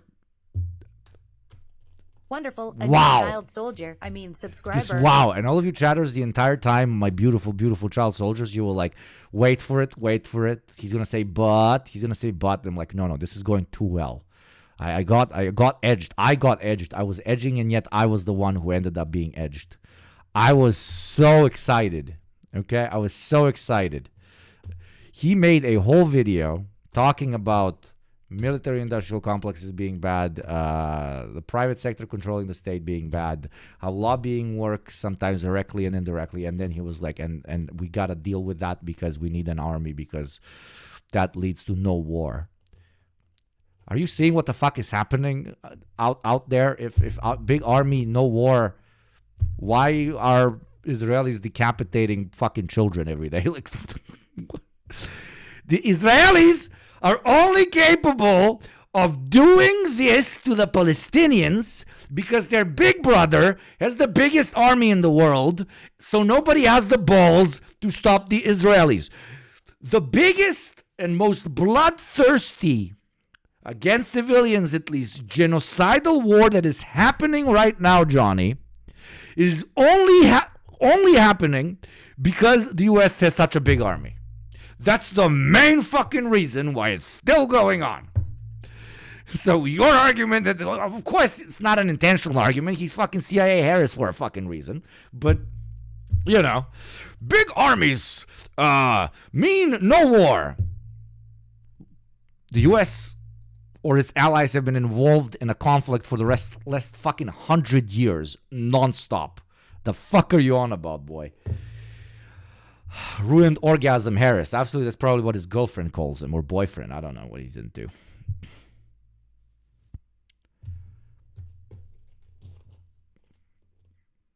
The U.S. Army is the biggest it's ever been. And we right now have the bloodiest and most fucked up mass genocidal project that for at least the last 30 years. Of war. And yet on the other side of that paradox is the fact that if you grow your military, you force your adversary to do the same, to keep pace with you. The US and the Soviet Union did that for decades during the Cold War, each ratcheting up their military until suddenly both sides had over 10,000 nuclear warheads. That is madness. It diverges from the rational, and yet it's the logical result when we decide that the main solution to beating our rivals is to just make more weapons. As the US spends more. And that is the only reason we have to talk about this solution as a solution is because they are lobbying us into thinking that that is the solution. That's it. And why are states not cooperating? Because their domestic super rich don't like the foreign super rich. And they want to expand into other markets that their competitors are not expanding into. That their competitors are expanding into.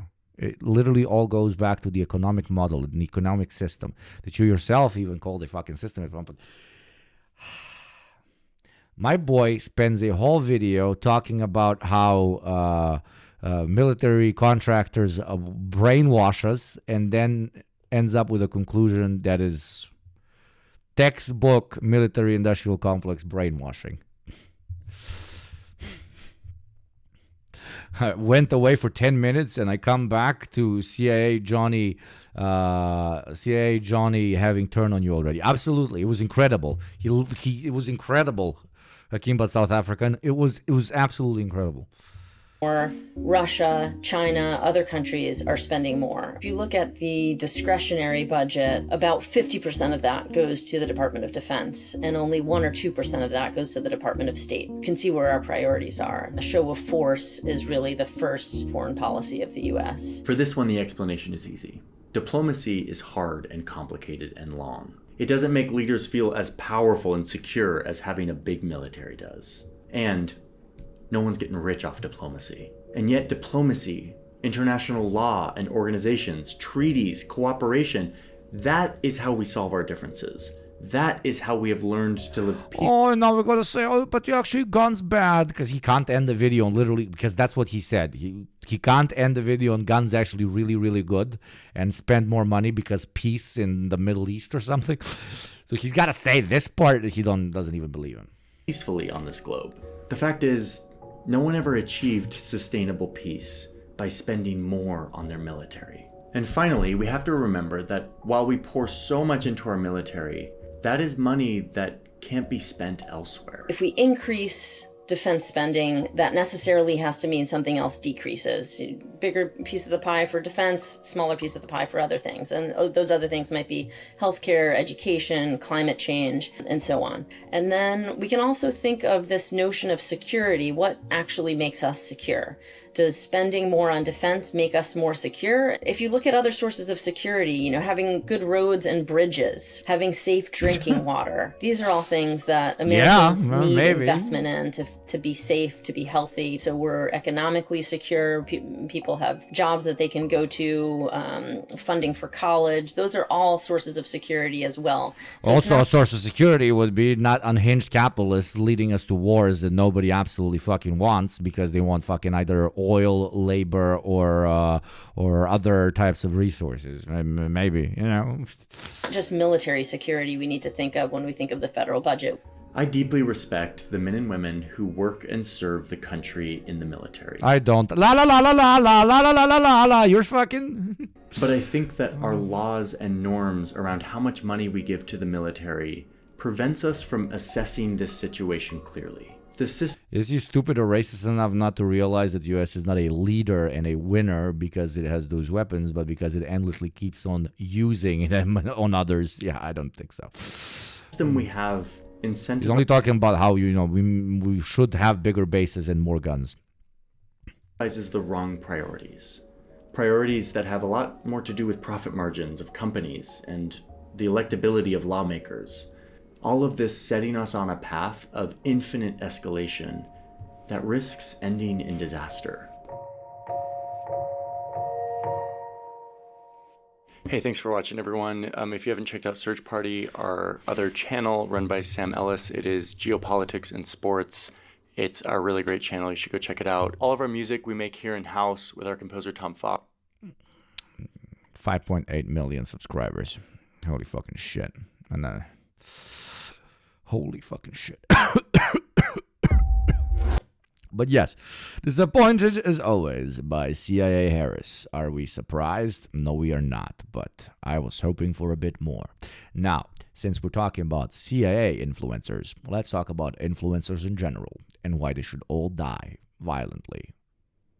I'm kidding. I'm an influencer. I don't want to die. I'm not an influencer. Never call me an influencer. We will not be friends if you call me an influencer. I am a proud YouTuber / podcaster / streamer.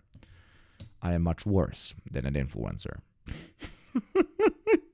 I have somehow managed to take working on the internet, which is the best job on the planet, and make it more of a 9 to 5 than a 9 to 5. I made it into a 9 to 11 p.m. Legendary. Okay, let's talk about influencers. Fuck it. My beautiful mods, please adjust the title accordingly. This is my morning. I'll leave you in for a second with Hot Chair Min, and I'm gonna go get a sandwich. I'm currently waking up at 5:30. I'm reading the 5 a.m. club, so this inspires me to do this. Then have some electrolytes, get hydrated as soon as possible. And I turn my sauna on, write down my dark thoughts. 5 a.m. club, holy shit.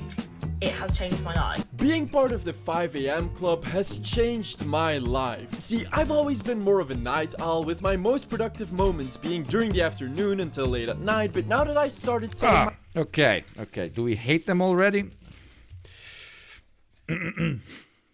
This is a very good... This is with... it's in a bagel. It's in a bagel.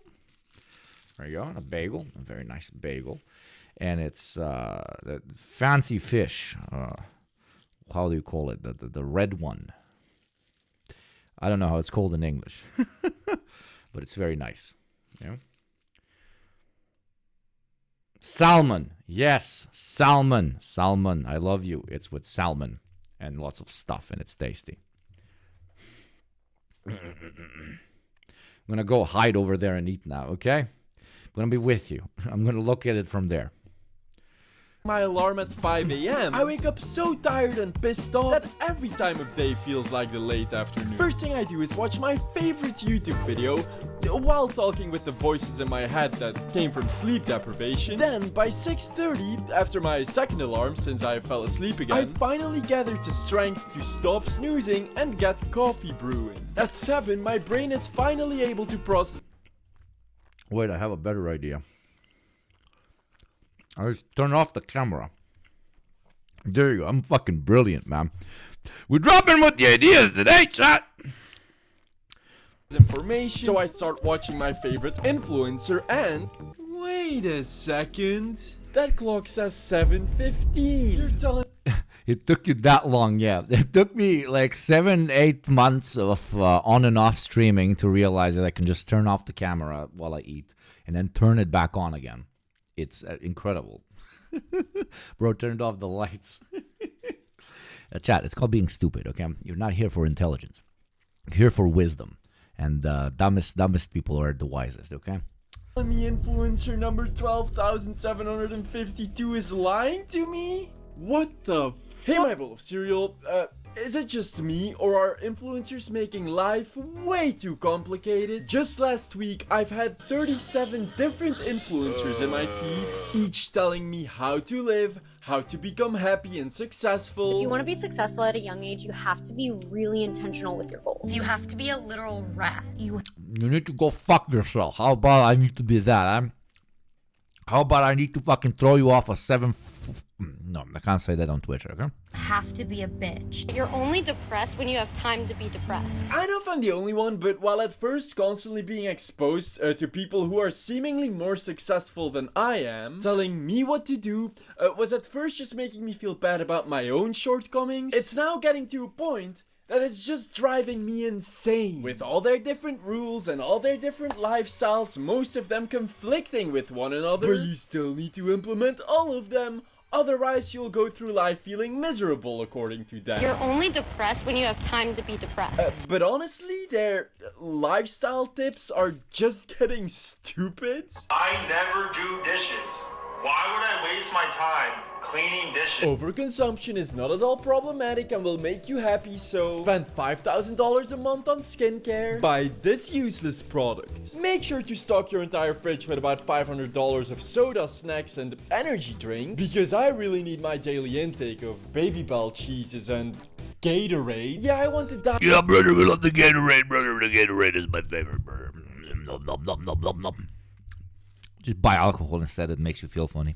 Of a toddler, or else I'm gonna get cranky. Drink coffee every 3 hours while fitnessing and working on a Sunday to stay on that grind set. Get up at 5 a.m. every single day, including weekends, so you can spend 3 hours on cleaning, making coffee, and like, we all know why this exists, right?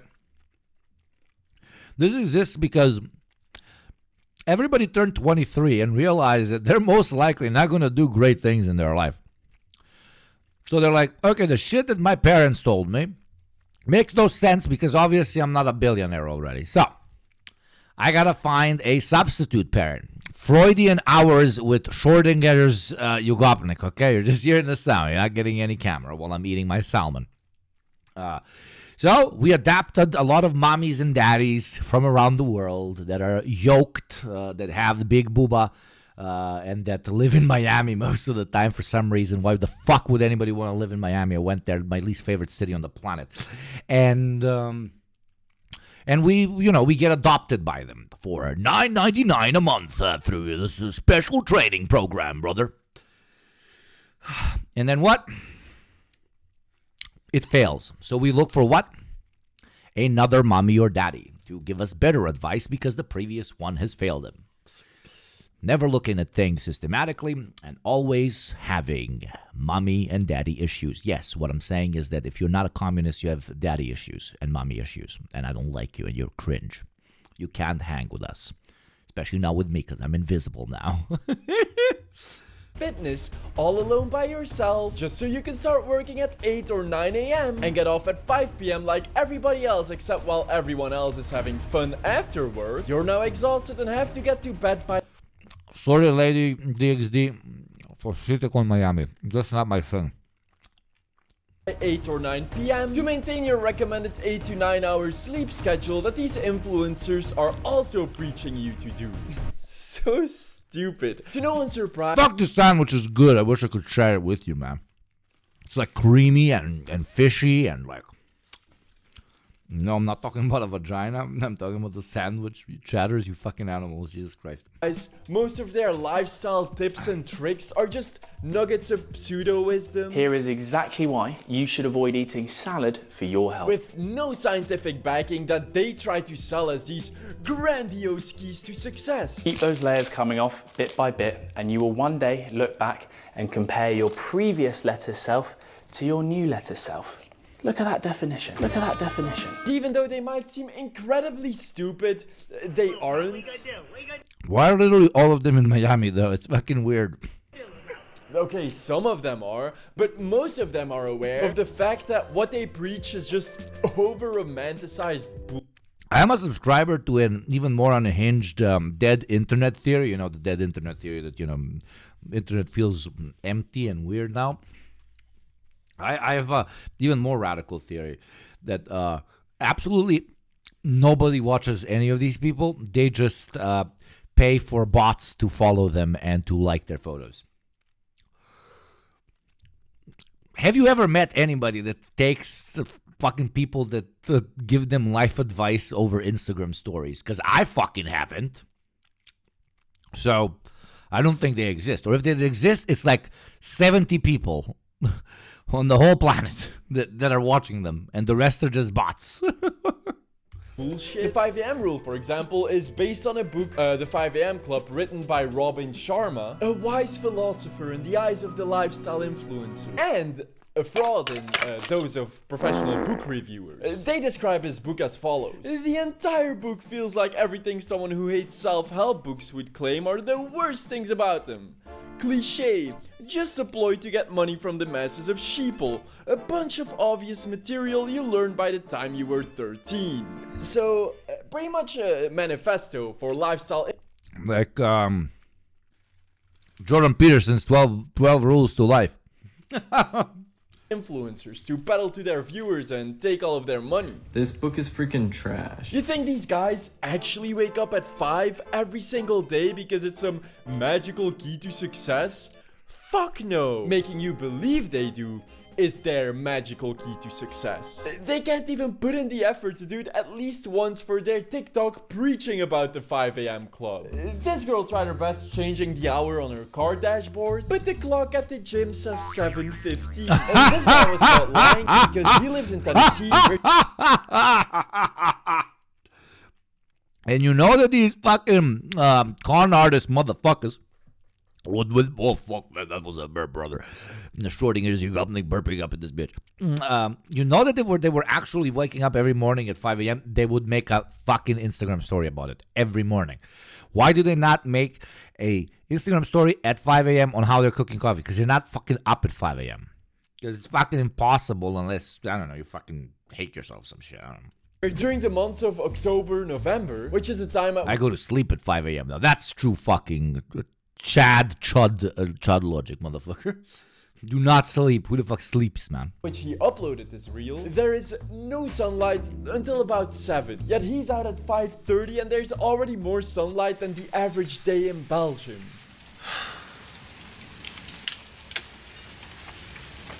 Then have some electrolytes, get hydrated as soon as possible. This has been a game changer for me. Gee, he's really hammering down on those electrolytes. Might it be because he's secretly sponsored by them? Which brings me to the reason that I wanted to make this video. The amount of lifestyle influencers that made their entire career on nothing but lies and fake wealth is insane. Which I wouldn't care about if they weren't purposefully, directly and negatively manipulated, influencing people with their lies, because their success is built on their viewers feeling unfulfilled in life and idolizing them, and they lie about everything. Exactly what I said. Adopted mommies and daddies.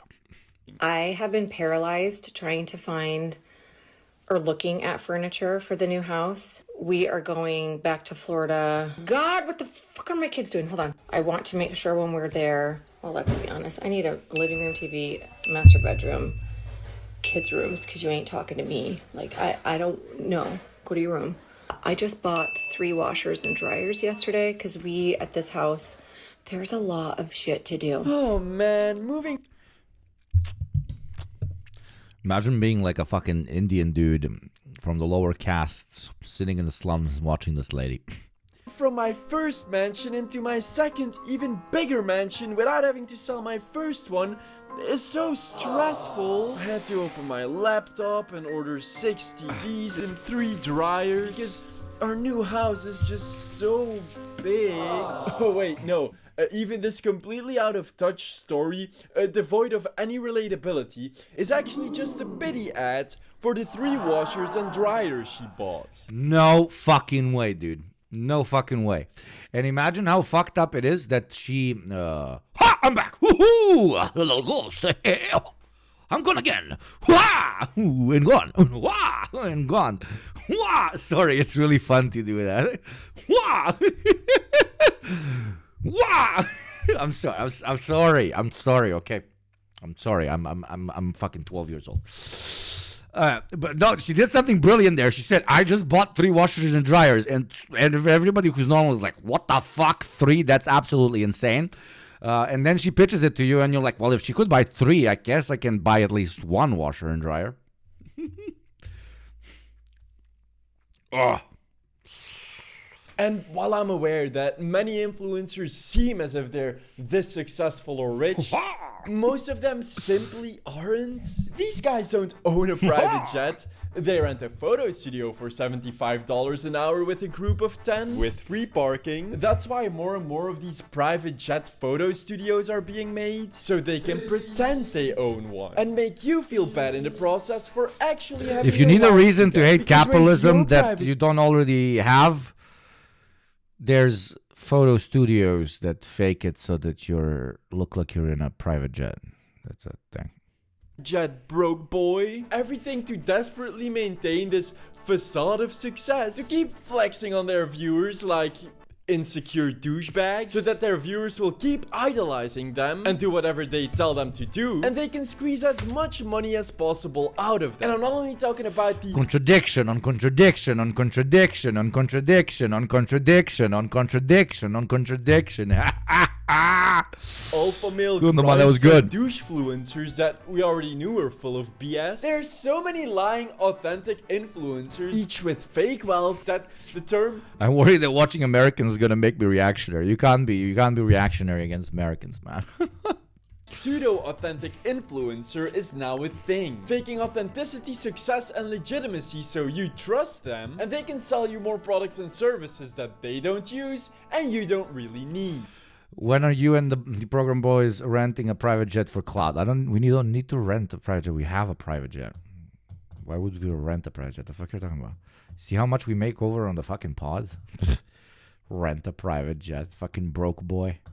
This influencer with 1.1 million followers took a picture in front of an empty seat in business class with ads, and then had to sit on her actual seat in economy. Oh, that hurt so much. Oh, that hurt so much. The cringe. Oh, fuck. That was bad. That was really bad.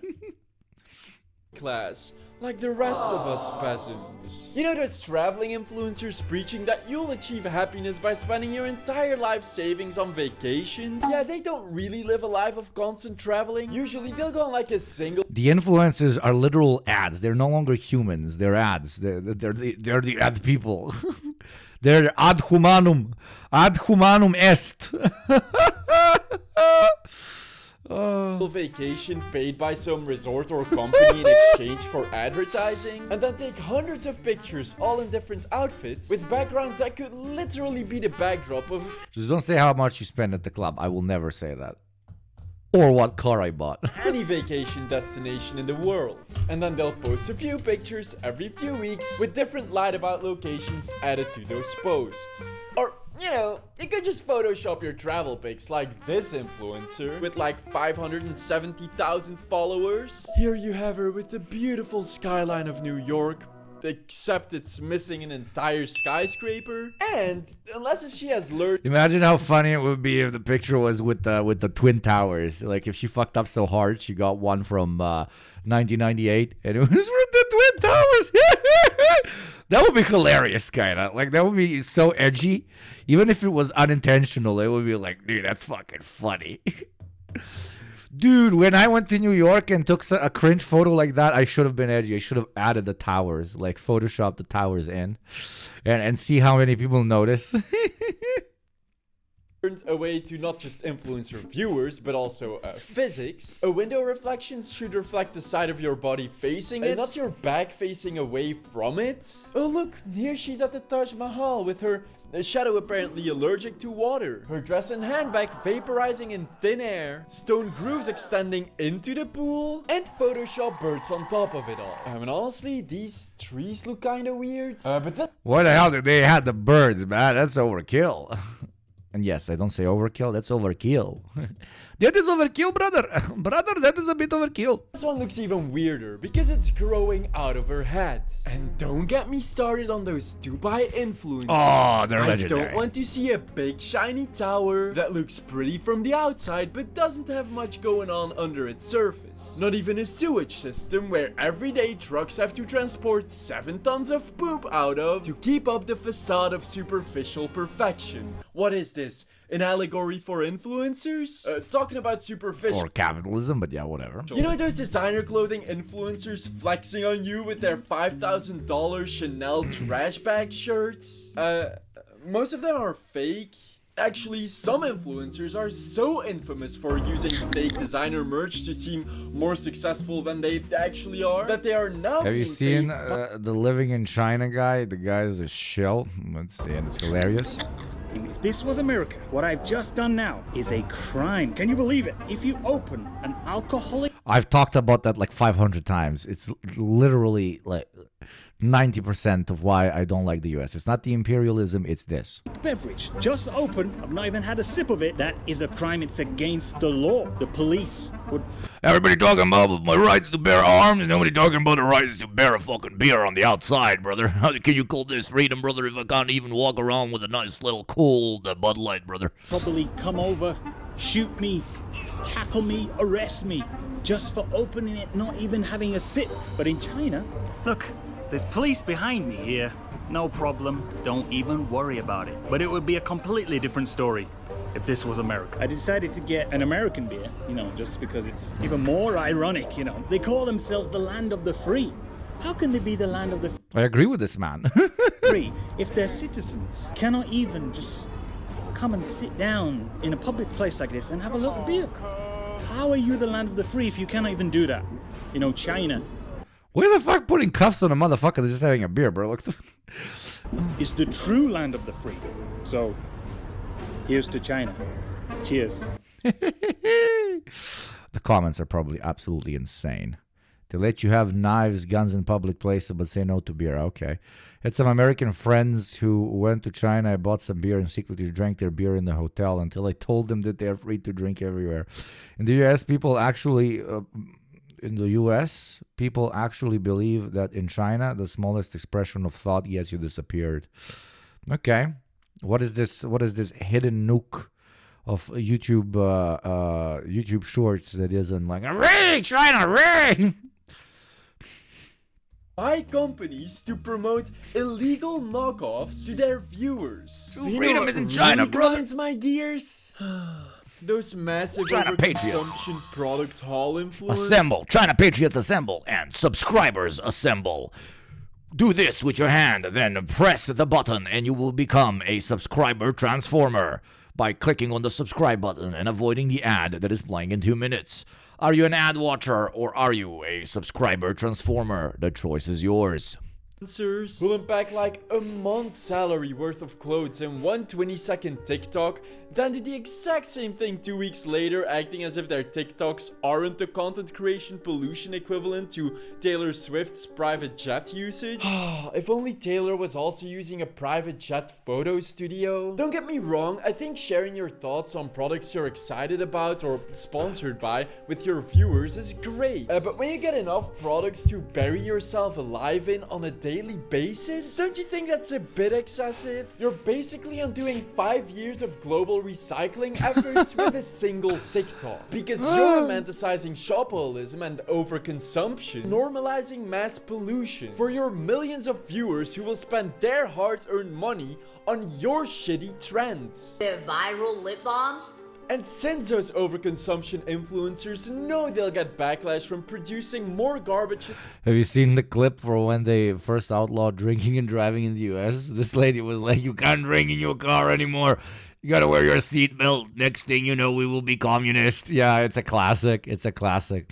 In a single day that most people do in a year, they say they'll give away all of their unwanted products instead of letting them go to waste. But one of the largest product haul influencers has just been crowned as the most dishonest influencer of all time with no integrity whatsoever. So, she's gotta be telling the truth, right? You know people are spending their hard-earned money on these products and you're misleading them. That is disgusting. That is by definition, you are a fraudulent scam artist liar. Gross. I guess at least she's not like those assholes who return their clothes after filming their clothing haul TikTok, tricking their audience into buying all of these pieces of clothing via their affiliate links, while they themselves just returned their units. There are a lot of fashion and lifestyle influencers who buy products and return them. And over the years, there's been a lot more reporting of fashion influencers who do these like clothing hauls, but they actually can't afford most of the clothes they're buying, so they return it. But they create this an unsustainable life being pitched to you as something that you can achieve too,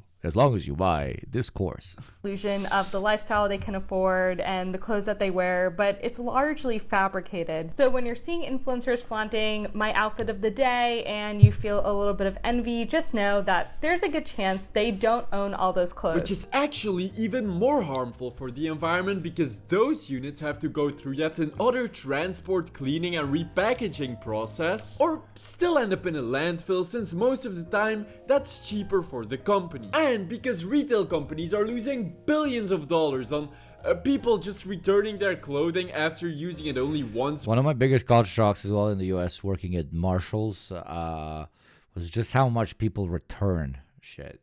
People will return like 30 items and get like $600 and then do shopping again. That was the craziest part. They will return like 30 items and then go and find and buy 30 more items. It's like, whoa. For a social media video, most of them have now completely dropped their free return policy and started charging for it. $6 returning fee. And now I have to keep these pants which are way too tight. Jesus. Maybe I should stop comparing myself with toxic online pixels that can easily be faked, photoshopped or manipulated to make me feel like shit and influence me for money. So now I've got to deal with my pants being too tight for my balls and getting in between my ass. Ooh, you know what? Screw this guy. Instead I'm gonna start flaunting my wealth, but to my real life friends and family so I can start real toxicity. First I gotta check my bank account. Oh man. Maybe I should brag with my subscriber count? Nah, I gotta reach 1 million subscribers before I can become a pretentious, braggy douche tuber. So if you enjoyed this video, please watch some of my other videos, subscribe to my channel and follow me on my socials in the description to become part of my cereal bowl, so we can become the largest cereal bowl on YouTube and I can absorb. Thank you very much for your service. It was a great video. Go subscribe to Soggy Cereal because cereal is based. Okay. Speaking of consumerism, let's watch a new thing that they've invented that we should consume. Motherfucking robots, baby. Who wants a robot sex doll? I mean, a robot slave. I mean, domestic appliance. Domestic appliance, yes. I hate this man so much. This man is so uncool. You are so uncool. Oh my god, the leather jacket. Ah, fuck you, dude.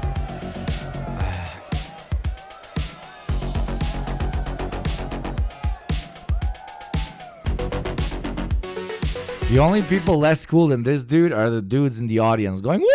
Yeah, Elon! Elon! Yeah!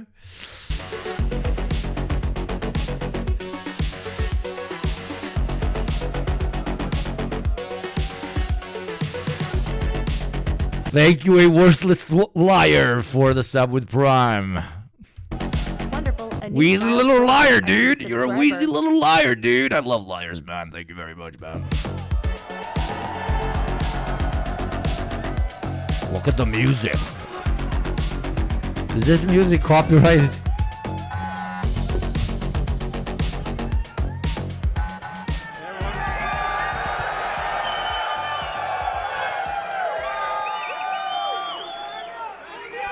He didn't do his little jump. He didn't do this little jump. I guess you noticed people didn't love the little jumping. Welcome. Welcome to the Wii Robot Party. Look at that big belt as well. Look at that belt and that leather jacket. I'm a true American, brother. So we have quite a show for you tonight. I think you're gonna like it. As you can see, I just arrived in the Robotaxi, the Cybercab, and there's 20 more where that. The Uber Corporation sweating right now, sweating so hard. No, not sweating. They will simply no longer hire drivers. They will just use the cars and make even more money. That came from. Actually, funny enough, for the Uber business model, like self-driving cars might actually kind of kill it, because the whole point is like you use your car, you maintain it, you pay for it, and then we give you a part of the fee that we charge the customer. If Uber actually has to buy its own fleet of cars that is the same size as the current number of Uber drivers, that would be very expensive.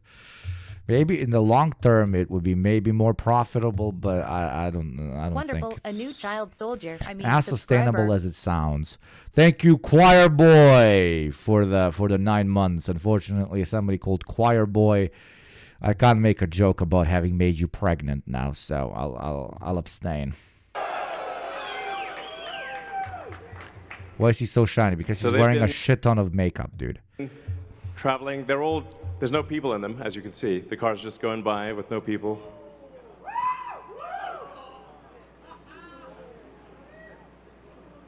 And we have 50 fully autonomous cars here tonight. So you'll see Model Ys and the Cybercab, all driverless. You'll be able to take a ride in the. Is it intentionally only a two-seater? Is it intentionally only a two-seater?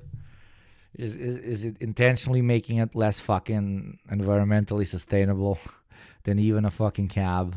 Because at least you can put 3, even 4 people sometimes in it. The Cybercab, there's no steering wheel or pedals. Wonderful, a new child. We don't soldier. need I mean, trains. We don't subscriber. need buses. We need two-seater cars. Yeah. Thank you, MOG, you fucking legend, for subscribing for 3 months. That is very kind of you. So I hope this goes well. I think the What cost slurs would a sentient robocar call a human? I don't know. That's a good question. Like meat sack or something? I know what we call robots. Fucking toasters. That's my favorite. Calling robots toasters is a fucking sick slur, dude. It's a sick slur. of autonomous transport will be so low that you can think of it like individualized mass transit. The average cost of a bus per mile for a city, not the ticket price, because that. Keep in mind, chat, all of these presentations are the modus operandi of Elon Musk. Overpromise, overpromise, overpromise, overpromise. Inflate stock price, inflate stock price, inflate stock price.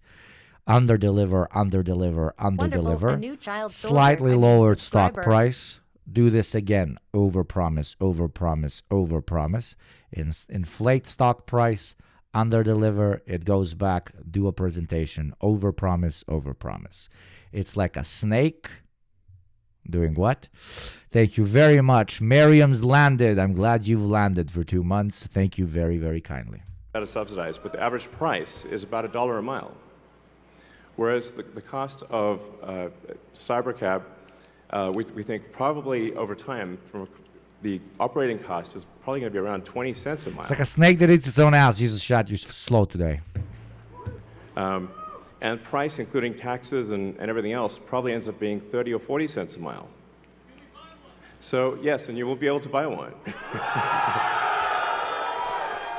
Wait, what? You'll be able to buy one? Ah, yes. So it's self-driving for you, yeah. Yes, exactly. And it is a two-seater, by the way. It's a literal two-seater. It's a two-seater.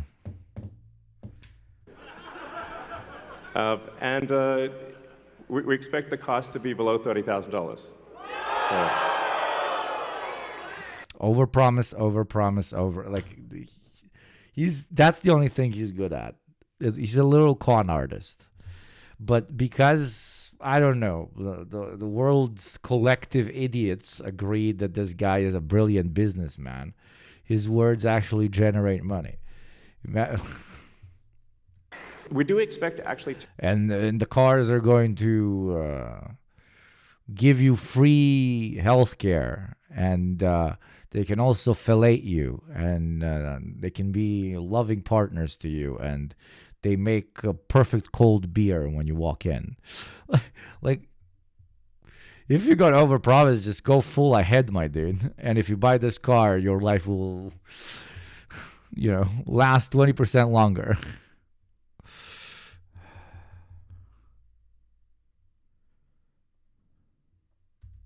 To start fully autonomous. Yo, Mike from PA wants a collaboration, my dude. Let him hit me up, man. Let him hit me up. I would love to come on.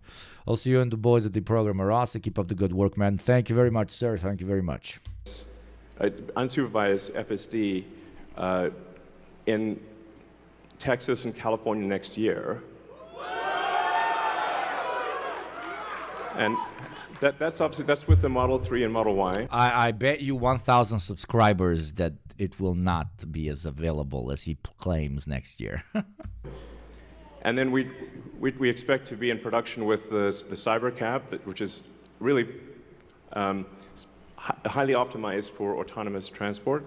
In probably, well, I tend to be a little optimistic with timeframes. Tako li, da, baš si optimističan, optimistom jebem tu. But in 2026, so yeah, before 2027, let me put it that way. When you get in, you'll see like it's really quite a wild experience to just be in a car with no steering wheel. 2031 with 65K price before tax, absolutely. But please buy my stock right now. Please buy my stock. Please buy my stock. I need to do something. I'm losing so much money on Twitter. Please buy my fucking stock. God, please buy my stock. Look, there's robots, and the cab looks like it's cyberpunk. The cab looks good though. They look pretty sexy. I'll say it. It kind of looks nice. No pedals, no controls. Compared to the Cybertruck, it looks okay. It looks okay. And it feels great. Actually, no. What the fuck am I saying? What the fuck is that hood? Steering wheel, no pedals, no controls, and it feels great. No, I changed my mind. It does not look good. It looks like a mom-mobile. From the back, it looks kind of gangsta. From the front, it looks like a fucking mother-mobile. Like, the fuck? Why is this? Why is the glass so big? And why are the eyes slanted downwards? The fuck? I don't like it. Great. Something we're also doing is, and it's really high time we did this, is inductive charging. So you know what kind of a car I want? You know what kind of I think I showed this once on stream. What was it? Just goes over the inductive charger. My MacBook is so stupid. So yeah, it's kind of how it should be. Oh, and also, the fuck? I didn't even touch it. What happens if you need a vehicle that is bigger than a Model Y? What in God's name is that?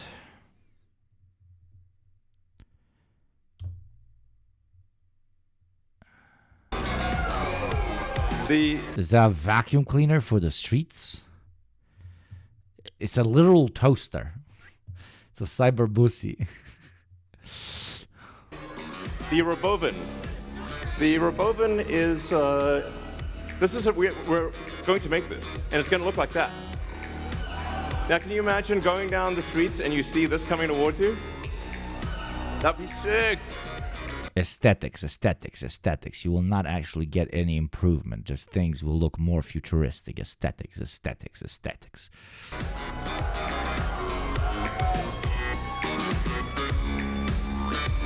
So this look, chat, a literal clown bus. It was too easy. Speaking of too easy, the easiest pitch in the world.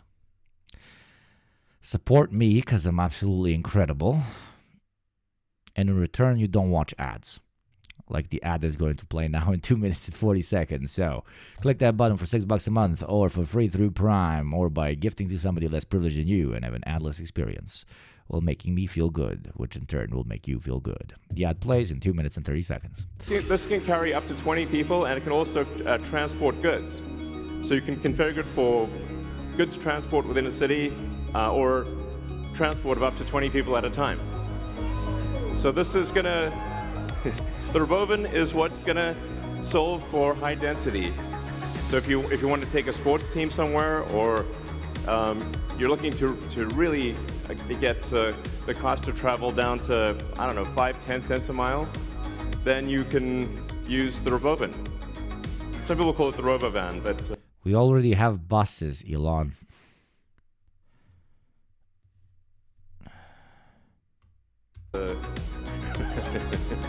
Speaking of robots... Driving a bus is a profession. You don't have to remove it because it's not going to like arrive faster or be safer just because there's no bus driver driving it. So everything we've developed for our cars, the batteries, power electronics, the advanced motors, gearboxes, the software, Why do crazy billionaires always insist on inventing public transit? I don't know, because they feel like they would never step on a public transportation utility, right? Because, you know, they don't want to intermingle with the poors, so they want to invent an alternative to what the poors use that the rich can use without feeling like a poor. I love the toaster. It looks very toastery. It's incredible. You see here on the side, this is where you can put your bread. Right here. And then it makes a giant piece of bread. Now that would be sick. A giant toaster. Now that would make me want to buy Tesla stocks. The AI inference computer, it all actually applies to a humanoid robot. It's the same techniques. It's just a robot with arms and legs instead of a robot with wheels. And we've made a lot of progress. The sex doll capabilities of this will be absolutely incredible.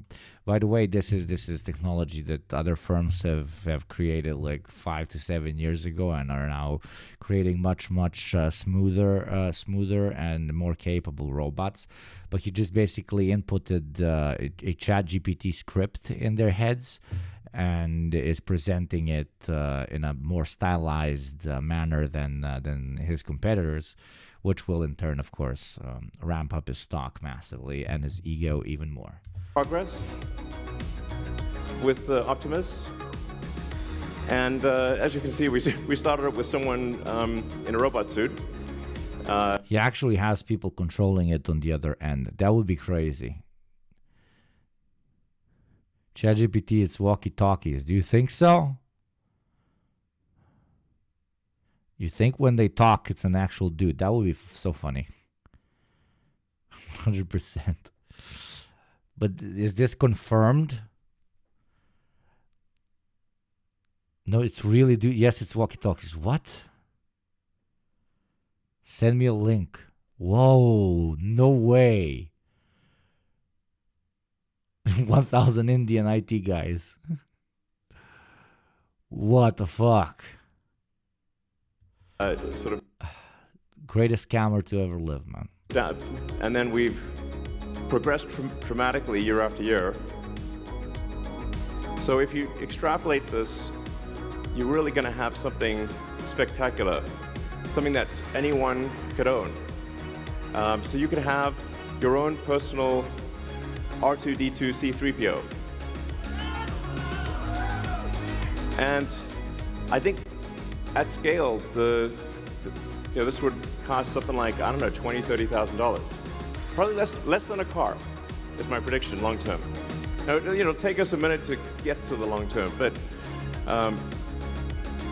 fundamentally at scale, the Optimus robot, you should be able to buy an Optimus robot for, I think, probably $20,000 to $30,000 long term.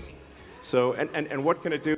And probably then 7 subscriptions, and it's gonna break, and maintenance is gonna be insane. And again, it's still not good enough to be a domestic helper robot. It'll basically In the end, it's going to be like 120K or some shit. do anything you want. So it can be a teacher, babysit your kids. It can walk your dog, mow your lawn, get the groceries, just be your friend, serve drinks. Whatever you can think of, it will do. And yeah, it's going to be awesome. This is the eternal like Elon Musk pitch. That's why I'm genuinely surprised with people that do end up investing in the stock. He's like he just watched like 3 sci-fi movies, and he went out and he was like, cars that drive themselves because I watched it in a sci-fi movie. We're going to Mars because I watched it in a sci-fi movie, and now robot maids because I watched it in a sci-fi movie. And everybody was like, okay, here's $100 trillion. It's brilliant in a way. I think this will be the biggest product ever of any kind. Hey everyone, I think this will be the biggest product of any kind. I mean, yeah, if somebody can make robots that are readily available for most people so that they alleviate all sorts of fucked up menial physical labor while not leading to their bankruptcy or to their loss of job will be based. But we're sure that baseness sure as fuck isn't gonna come from Elon Muskuru. Elon Muskururu. Because it will come from Jeff Bezos, my lord and servant. My lord and my lord and savior. Jeff Bezos. Very basset, very basset. Anthony Review Tano here, the internet's moviest movie nerd. Yeah, it's time for... we might watch this later. Wait, let's talk about real shit that actually influences your life. Inflation. Interest rates. Interest rates. I have a really good interest rate because I was very lucky. You probably don't. That sucks for you. Interest rates. Good work. What are they? Why do they fuck with you?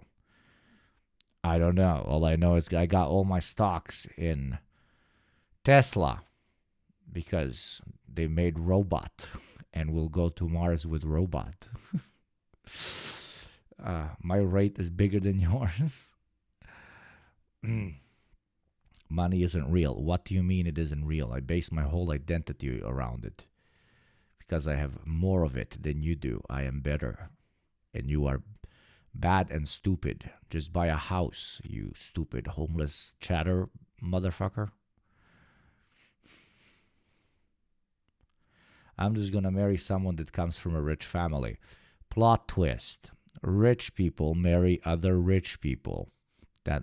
Even that no longer works that way. Maybe Rich Gold dig that shit. You will most likely not do that. It's not how it works. No, sometimes they pity us. Yeah, especially when you let them shit in your mouth. Some dingy, wonderful, a new some child dingy soldier. New I mean, York subscriber. hotel. And they throw a couple of K at you. Thank you, not Carl, but close. Thank you very much. I'm always very close. I always edge when I'm with Carl, but you're not Carl, so that was a close one. We have 666 viewers right now. I'm about to turn into the devil. Ooh, look. Anyways. Two pretty short words, but... Hey, why are you kink shaming, bro? No, I'm absolutely not. No. Please, let someone shit in your mouth. That sounds like a healthy lifestyle. The time that it takes my brain to process them, I get bored as... Satanic lights, brother. Yeah, brother. Shit. Somewhere deep inside... I think I'm food high right now. The recesses of my skull, I know that interest rates are important. 12 mouths, enough. Why? Because you have 12 mouths and somebody would need to shit in all 12 of your mouths? Sorry to the chatters that are eating right now. Sorry that you're thinking about shit in a mouth. like in your mouth, right? Okay, I'm stopping. For me to understand. It's too easy. Yet when it comes to discerning these enigmatic semantics, my usual gushing river of curiosity runs nothing short of bone dry. And yet society is abuzz over these interesting rates, their impact on our lives, and the money gods that apparently wield power over them. So even though I have no idea what's good with these thingalings, you can bet your bottom dollar I'm about to find out.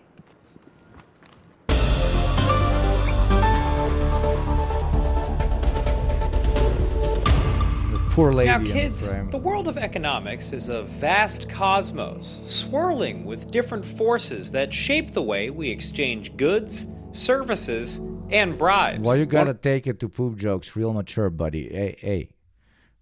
The fact that I hurt your feelings, Debo, that you will never marry rich, doesn't mean you get to make fun of my jokes. Understood? One of the most powerful tools we use to shape these forces is interest rates. Isn't that right, University of Lynchburg professor Gerald Pranti? Well, interest rates are basically the cost of borrowing. Oh, that was so close to him being called Parenti. I was going to be like, we have been given a new one, chat. You see yellow as well? Money. And the reward for lending money, as well as a compensation for the risk you take when you lend somebody money. Thanks, Gerald. Now, there are all kinds of different interest rates depending on what you're borrowing, for how long, and from who. But it turns out there is, in fact, one daddy interest rate to rule them all: the federal funds rate. And this is the rate everyone's interested in. Get ready for lower interest rates. First interest rate cut in about 4 years. Cutting interest.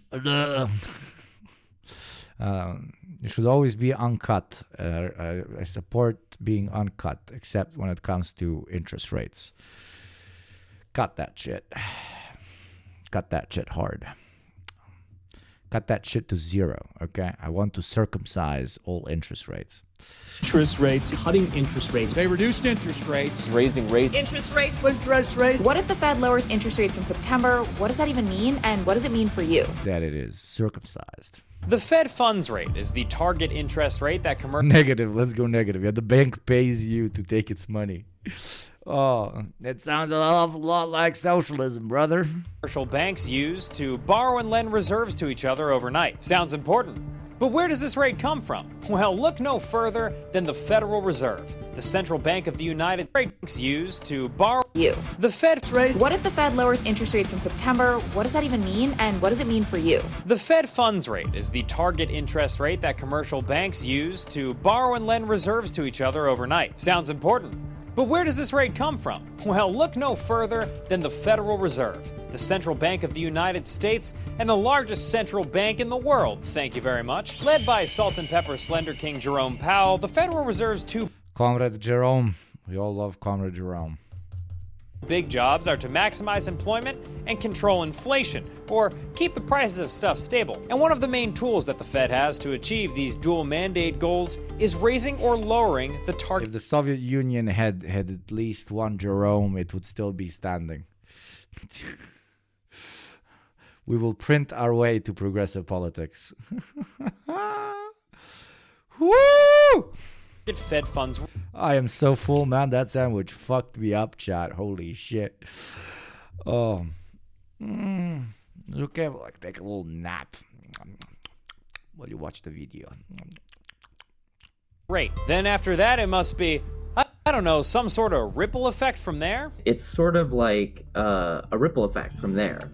Fuck, I'm good. They set the baseline interest rate. That goes through to the amount how banks lend to each other. That goes through to how banks lend to individual people and businesses, etc., etc. And that goes through to basically every interest rate in the economy. To toss some examples at your head top, if the Fed funds rate went up, that would make borrowing money more expensive across the economy. Therefore, the cost... You know you're getting older when you get a nap after a meal. Yeah, brother. Naptium.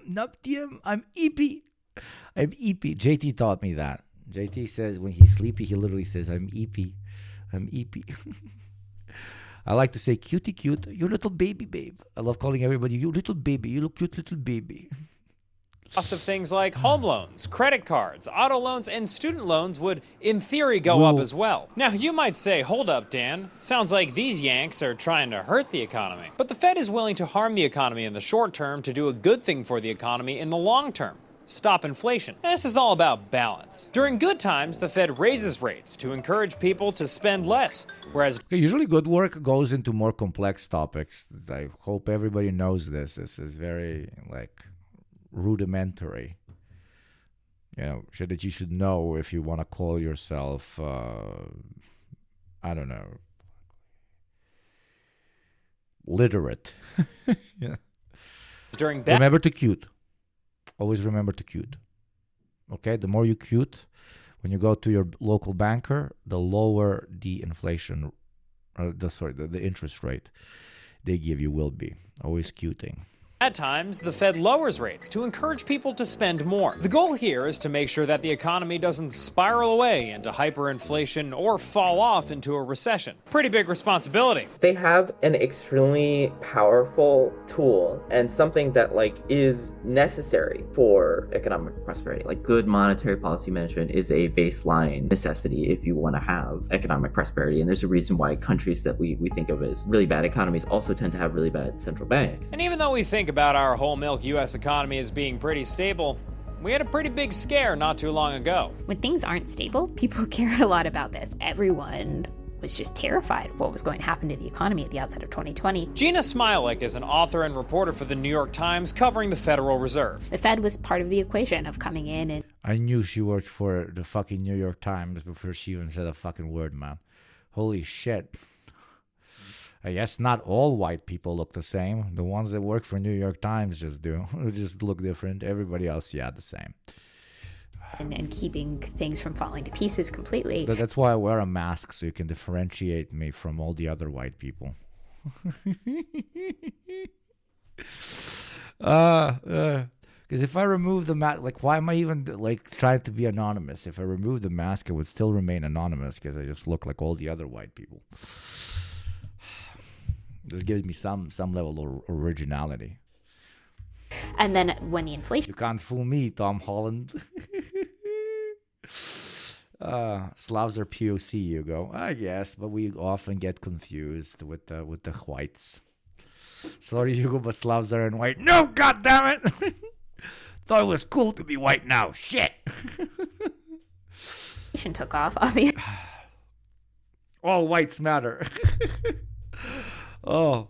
The Fed is part of that. All different types of whites.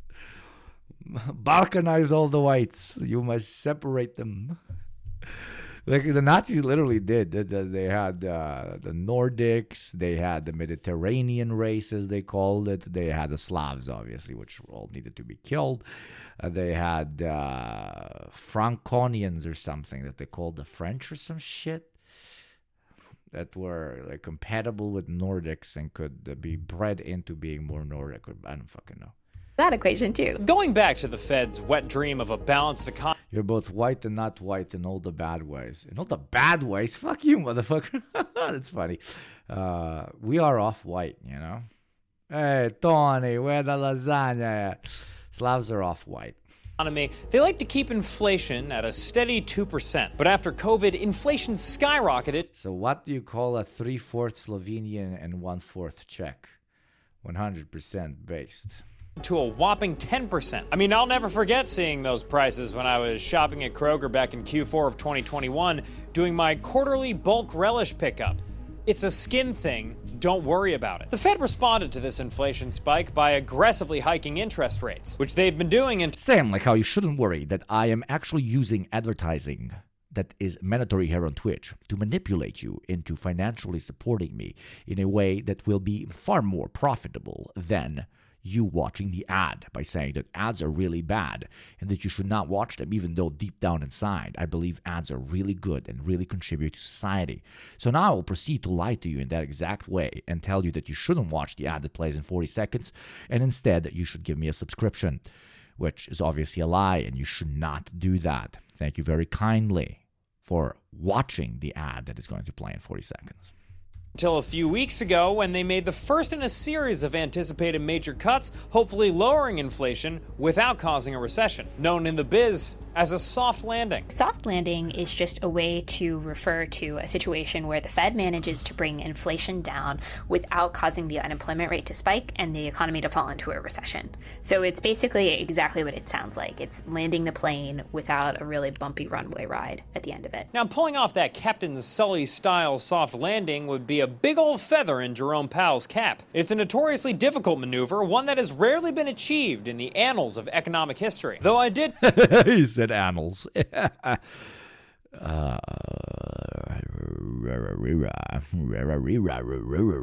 Try it once in the backseat of my parents' car in high school, and let me tell you, not a single one of us landed. But even though adjusting interest... I will support Hugo by begging for a sub in his chat. I am looking for a Hugo Dom for my sub. Somebody Dom Dr. Maggot. Somebody Dom Dr. Maggot right now. Come on, be a good Dom. Rates is the main way that the Fed can achieve that soft landing. Interest rates aren't their only tool to manage a feisty economy. This is very specific to one state of the world, very much about the Fed's emergency powers. So in times of crisis, the Fed has an ability to go out and really sort of backstop a wide variety of markets to keep them from crashing down. Yeah. And Wonderful. those A powers new have child really soldier. been sort I of mean, subscriber. experimented with. Hey, Hakeem, but South African, you fucking asshole. Why did you just gift me a fucking sub? I said I want people to watch the ads and love ads, and like ads are the best. So screw you, Hakeem, but South African. And expanded over time. One example of the Fed's surprisingly wide-ranging power comes during their response to the 2008 financial crisis, when Fed boss Ben Bernanke solo approved a $600 billion program to help out markets who got run over by the struggle bus. And with tools like these that can be used to aggressively change our economy in the short term, the Fed is potentially an extremely useful political weapon. I mean, if you were a politician able to control interest rates, you can imagine how helpful that would be to win an election. And that's why the Fed is structured to insulate it from the political sphere, so that it can make decisions in the country's economic interests, not in a political party's interests. They don't want to be influenced by the president or Congress. It's supposed to be that independence. It's supposed to be paramount to the Federal Reserve. I would say similar to something like the Supreme Court. Fed officials aren't elected, but appointed by the president and confirmed by the Senate. And once members of the Fed are in place, neither the White House... In true communist fashion, Jerome was not appointed. He took power directly after Stalin's death and has not left the most important position of power in the world, which is the chair of the Federal Reserve. Nor Congress has... The job involves being a chair. Any and oversight people sitting on you. About how they go about stabilizing the economy. The Fed is kind of this quasi-democratic institution. Well, Professor, quasi is my favorite form of democracy, and I'm glad that we have that system operating in this. But are they really raising it to $8? I think Twitch is raising the price of subs.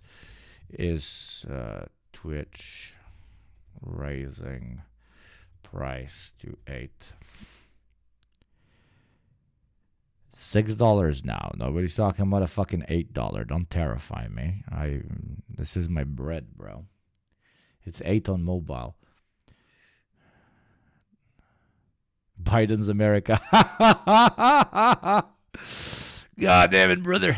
Back in my days, subscription were like $2, brother. Subflation.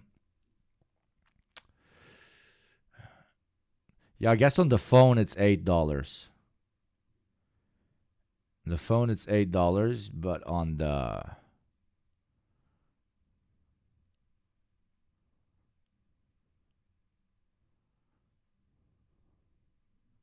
the computer it should be normal, right? I don't know. I just know that mine is very cheap. I'm not going to tell you how much it is. And I'm kind of thinking of potentially, to an extent, like fucking with the system by having like a gift streams where for every like 5 donated, I donate 5. Because my subs cost much less than $5 because of the region I'm in. Like a lot less. So my logic is, for example, if somebody donates 5, that's $30. I get 70% of that $30, which is $21. and then I donate, I give 5, which would cost me around $10, I would make $11 in profit. But that system could get fucked over if some other guys with also cheap subs, like, mass sub me. So I don't know. Scammer Yugo, yeah, like, but it's, I don't think it's against TOS. It's not against TOS.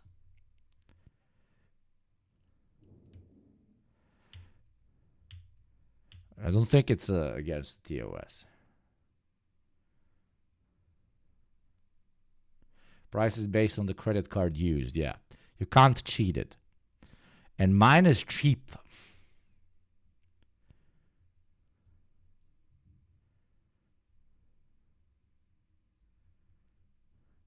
Let's try it now. Let's try it now. But I'll be cheap with it. For every, I will be super cheap ass with it. For every 8 gifted subs, I will gift 5 subs. Let's try it. Let's see. And then I'm going to look at my data later and see if it's financially reasonable.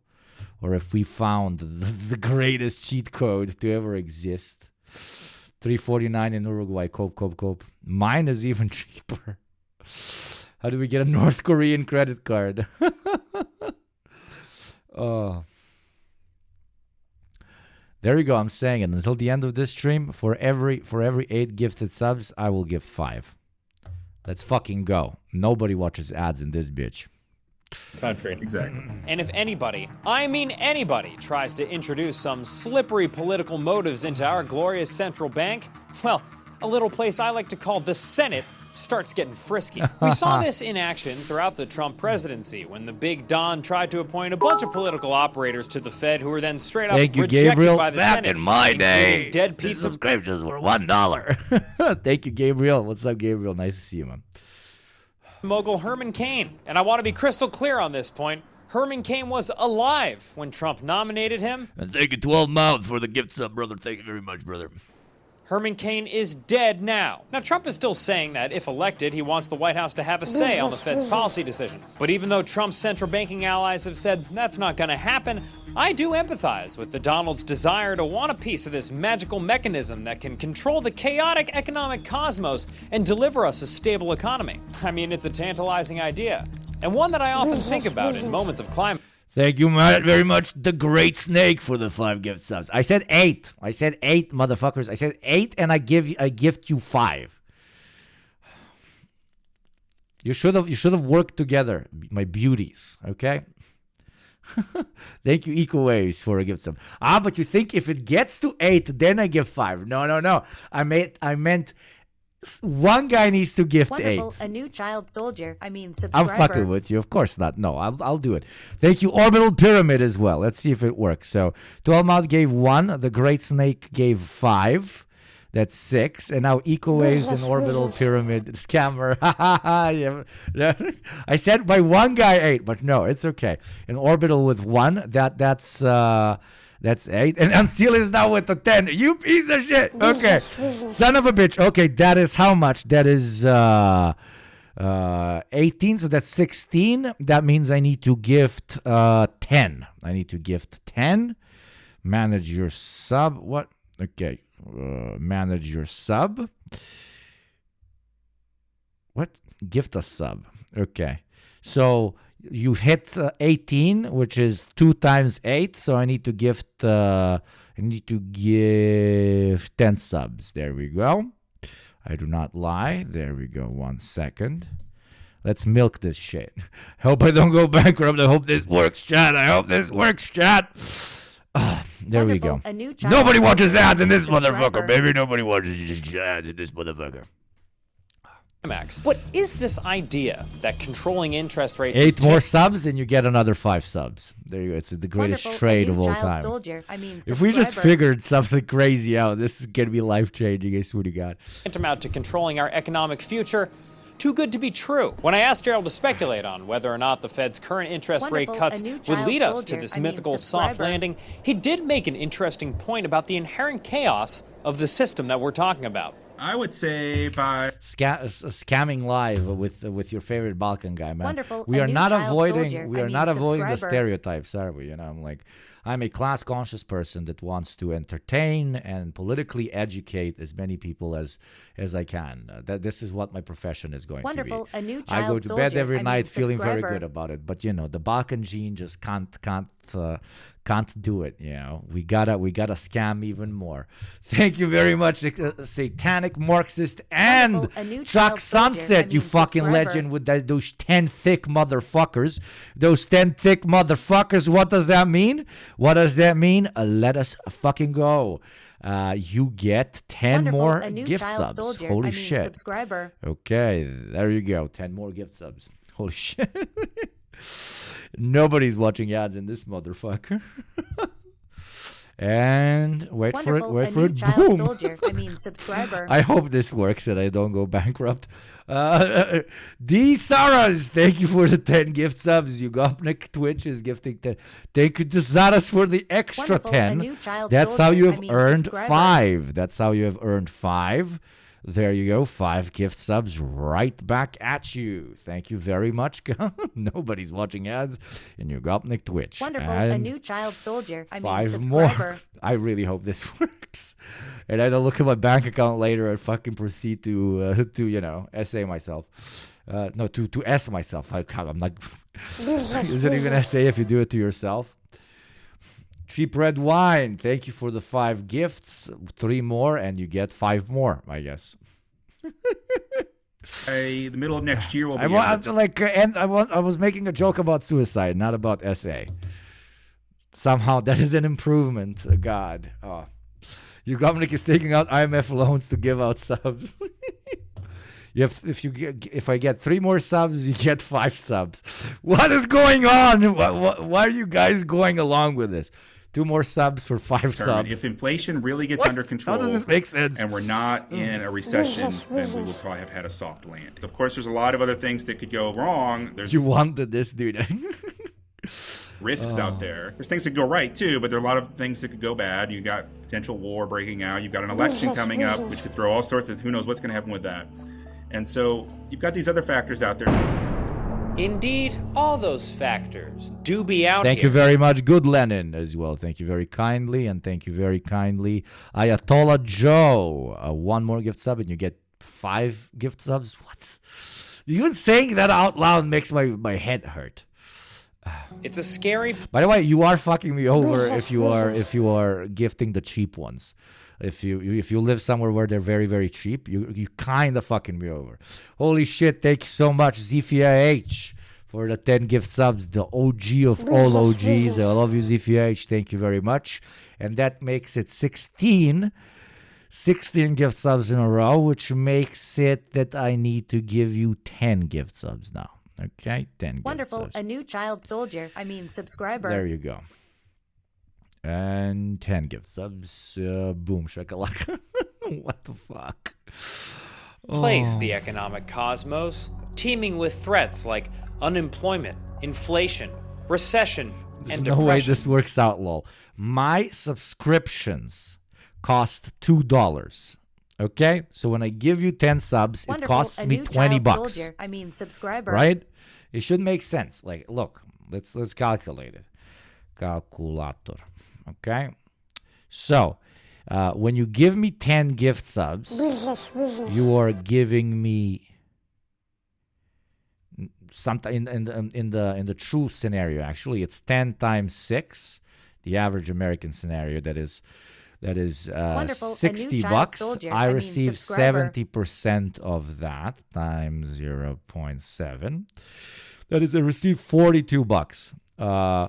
You give me 10 subs, I give you Wonderful. A new 5 child back. soldier. I mean, subscriber. For the 5 that I gift you back, I lose $10, which makes this $32 for me. Right? $32 left on top. Wonderful. A new child soldier. Obviously, I mean, the profit is subscriber. lower. Thank you very much, EcoWaves. I kind of missed the count. Thank you very much, EcoWaves, for the gift sub.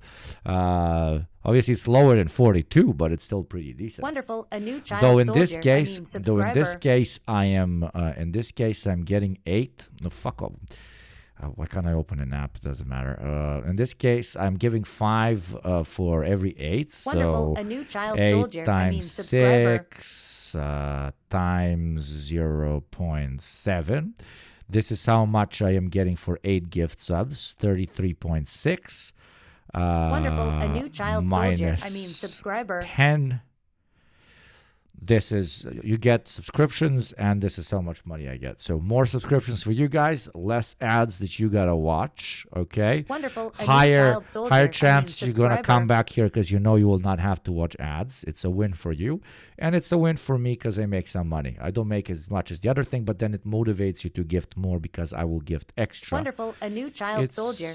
Subscriber. It's pretty sick. Like, okay, but taxes, lol. Yeah, I will have to pay taxes on Wonderful. A on new my child soldier. Subscriber. on my profits, but the taxes in the place I'm living at are not high. Wonderful. A new And the child Twitch soldier. tax. Yeah, that's what I was talking subscriber. about. Twitch will take 30% away from me.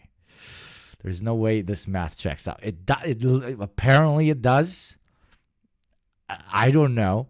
So I'm going to use today. Thank you very much to all the subs. We are stopping the regifting thing. Okay, we are stopping it. Thank you very much.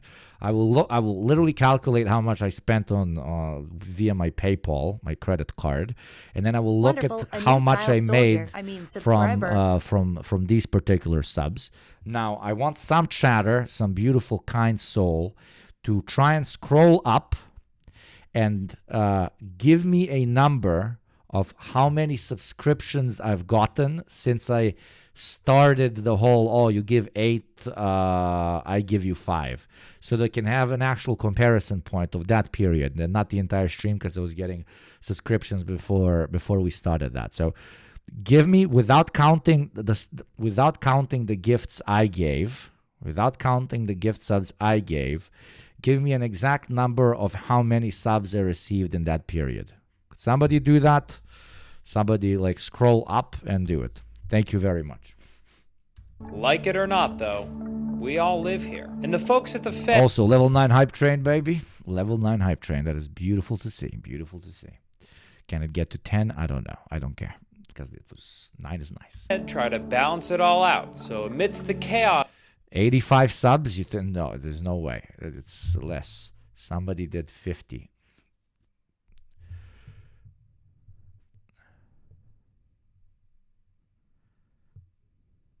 Yugo, I think you get back part of what you spend on subs on yourself. It's like buying your own stock. So you think it's even cheaper? Holy shit. You think it's even cheaper than the $2?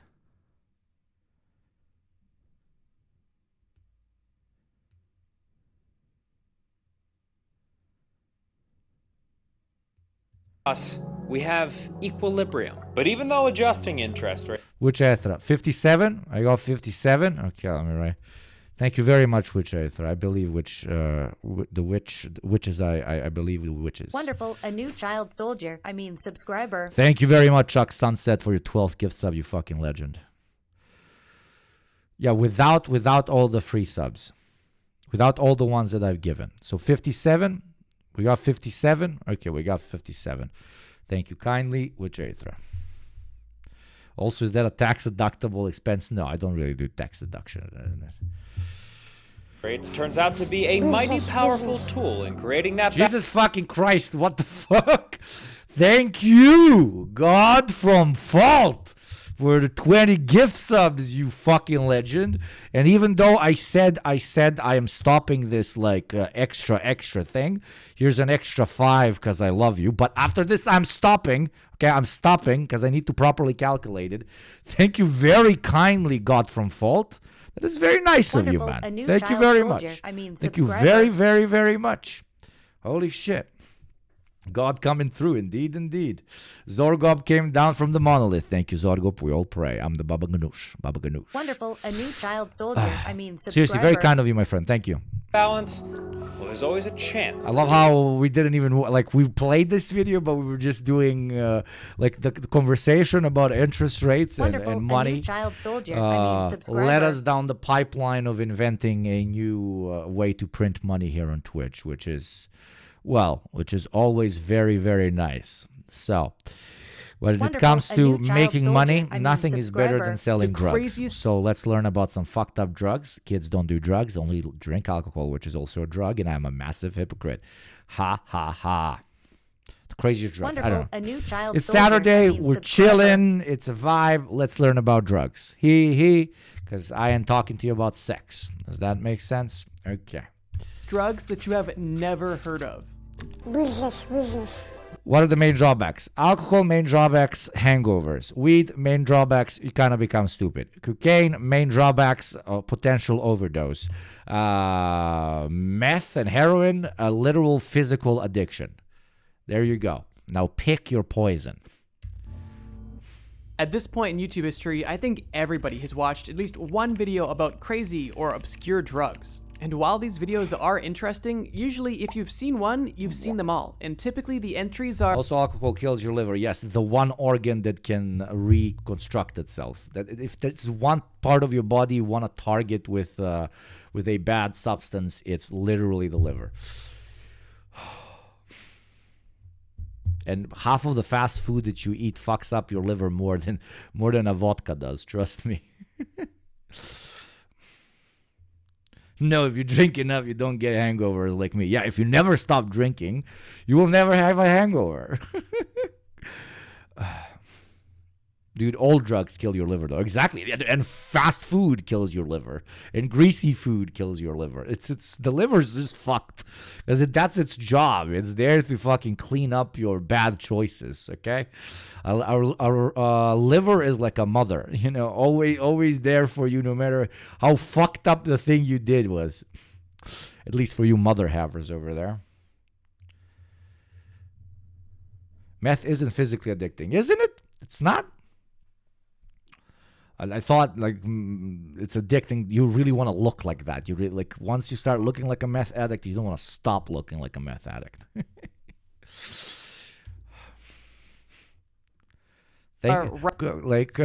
Don't call your mother. Call your liver and say thank you. You know, go visit your liver from time to time. Don't forget all the things that she has done for you. Okay. Rather surface level. Fortunately, this video... Liver is literally mommy. Liver... Liver is giving mommy. Oh, Господи. Pomogni. Oh, that was... Oof. Is different. We're going to cover drugs that are so random. Liver is mother. Liver is so... Mother! Wonderful. A new child soldier. Subscriber. So, mother, time to quit vaping. I've quit vaping a long time ago, man. I'm a zinner now. But thank you very much, Zanzibar, for the 7 months you're almost pregnant, bro.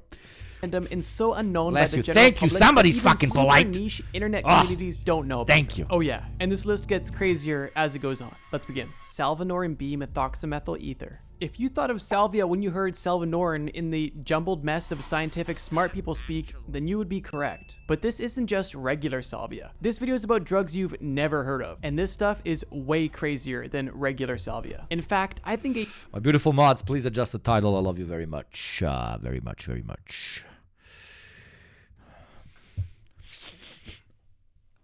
a good name for this would be super... Liver King and Liver Mommy, yeah.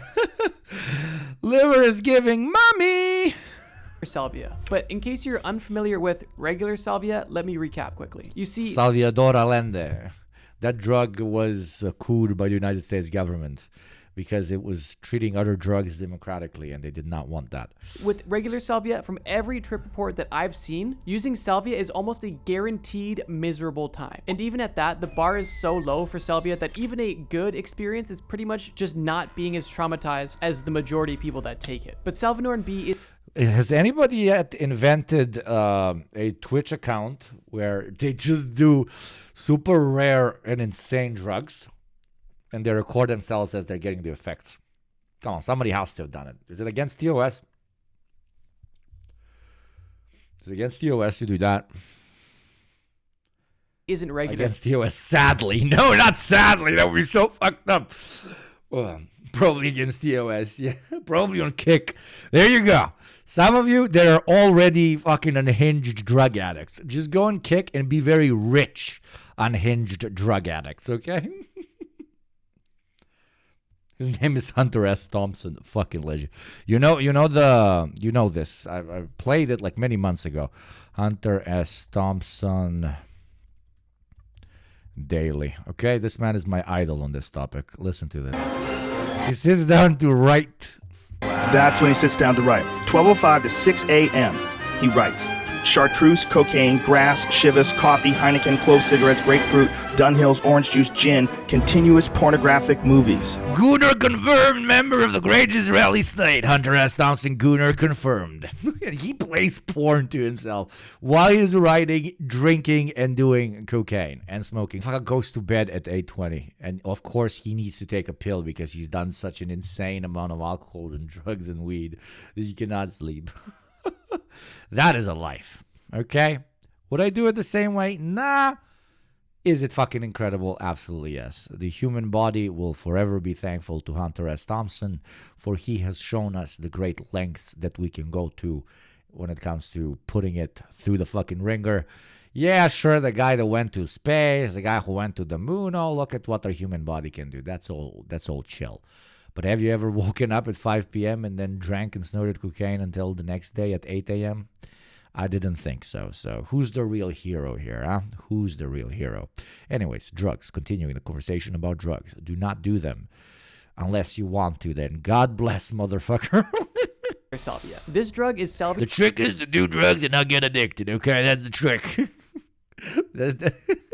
That's like the trick is to make money and buy a house. Easier said than done, brother. His crackhead cousin. Honestly, for all intents and purposes, this drug... This isn't the 5 a.m. club. It's the 5 p.m. club, motherfucker. Drug is probably one of the most cursed compounds ever made for a variety of reasons. For starters, the National Library of Medicine states that this chemical is among the most potent and selective kappa opioids known. And in this case, stronger is not always better. To this day, there has only ever been one reliable Salvinorin B trip report. And that's simply because even some of the most seasoned psychonauts don't want to touch it. Likely because it's a cursed compound with a ridiculously long half-life. According to sources, Salvinorin B is 5 times more potent than Salvinorin A and lasts for a duration of 2-3 hours. Imagine tripping out of his fucking mind. But if it's 2-3 hours, what the fuck?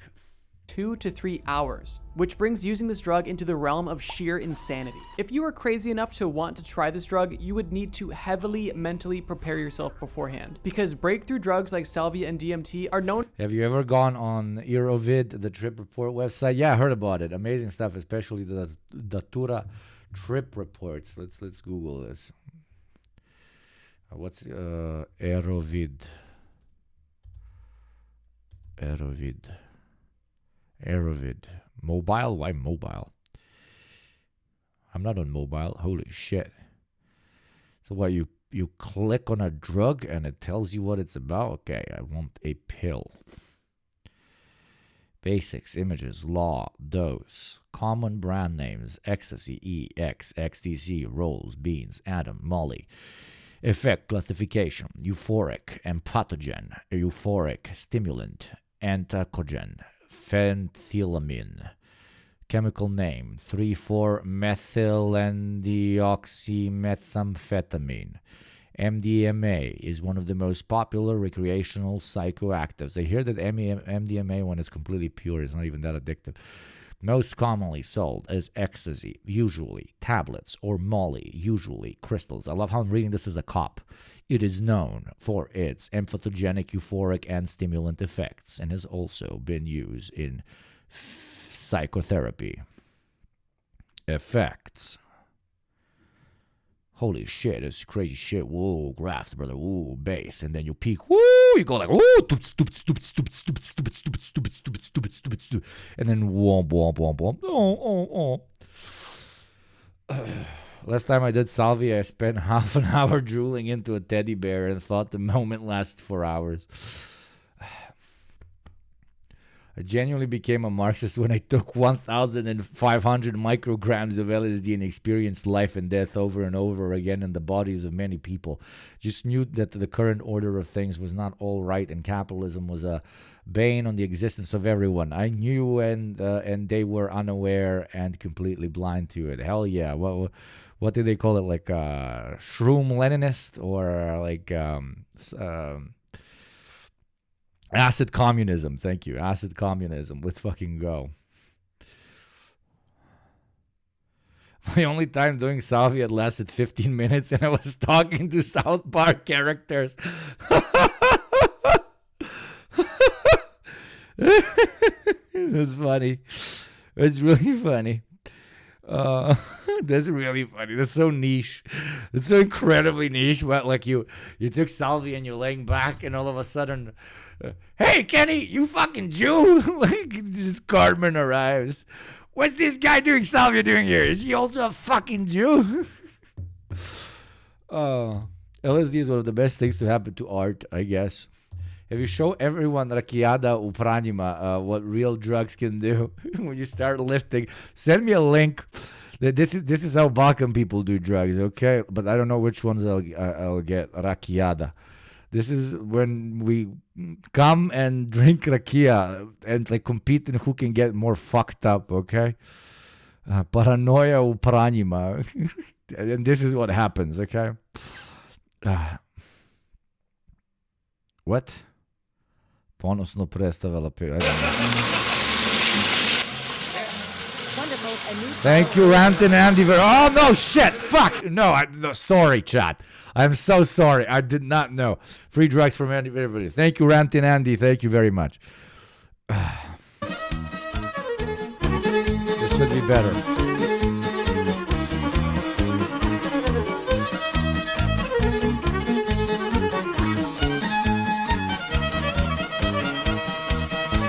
This is like 50 to 60% alcohol, okay?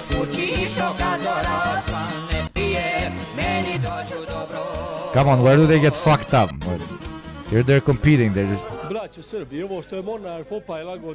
They get fucked up and then they lift tractors.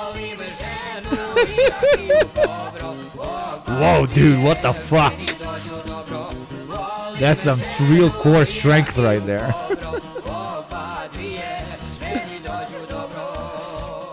Jeste vi zadovoljni vašim rezultatom današnjim? Pa ja jesam, ali moramo dalje ići na velike sam talente ja ovdje I'm a big talent here. I'm kicking everybody's ass. I can drink more than everybody. Da poručim narkomanima i ostalim klošarima, barabama, ako već moraju sa nečim da... You're literally saying, I have a message to all the junkies and shit. If you have to do something insane, at least do it with Rakia, like a real patriot. Watch gardening on salvia. I guess we're doing real drug hours now. About centimeters. Oh. So you have this, right? You have this. This is alcohol based alcohol culture. Okay, this is based alcohol culture. Okay, based alcohol culture, and then you have soy, but very wholesome drug culture. Okay. And that plant's gonna fit perfectly. Thank you, Riley with Annie, for the sub with Prime. Thank you very much, my friend. Inside there. Once we have that in the ground, we're going to fill it in with some Miracle Grow, some soil from the garden itself, and we're going to water it, and then we're going to make sure that it's still legend. Okay This guy is so nice. Test, and I'm going to show you how to do it in a little bit. First step. Holy shit! Is that? Oh my God! It is Eric. That is Eric. Holy shit! This is some crazy lore that I didn't expect we would get. I'm going to try and get Eric on the deprogram. One is we're going to smoke our salvia. Big Muddy Salvia. This is probably against TOS, so I'm going to move it, but holy shit. Known to cause time dilation, which means that your trip could feel longer than it actually is in real life. Time dilation is one of those things that's commonly discussed online, yet nobody really knows how or why it happens. Everybody's eating good. You know, I got to hit a combo. Can you watch what? Can you watch DMT cart blinker? What the fuck is a DMT cart blinker?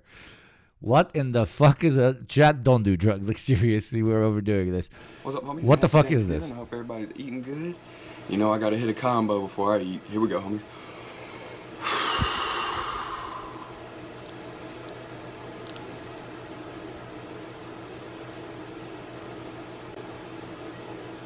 Blinker's a long breath. Okay. That is a long breath.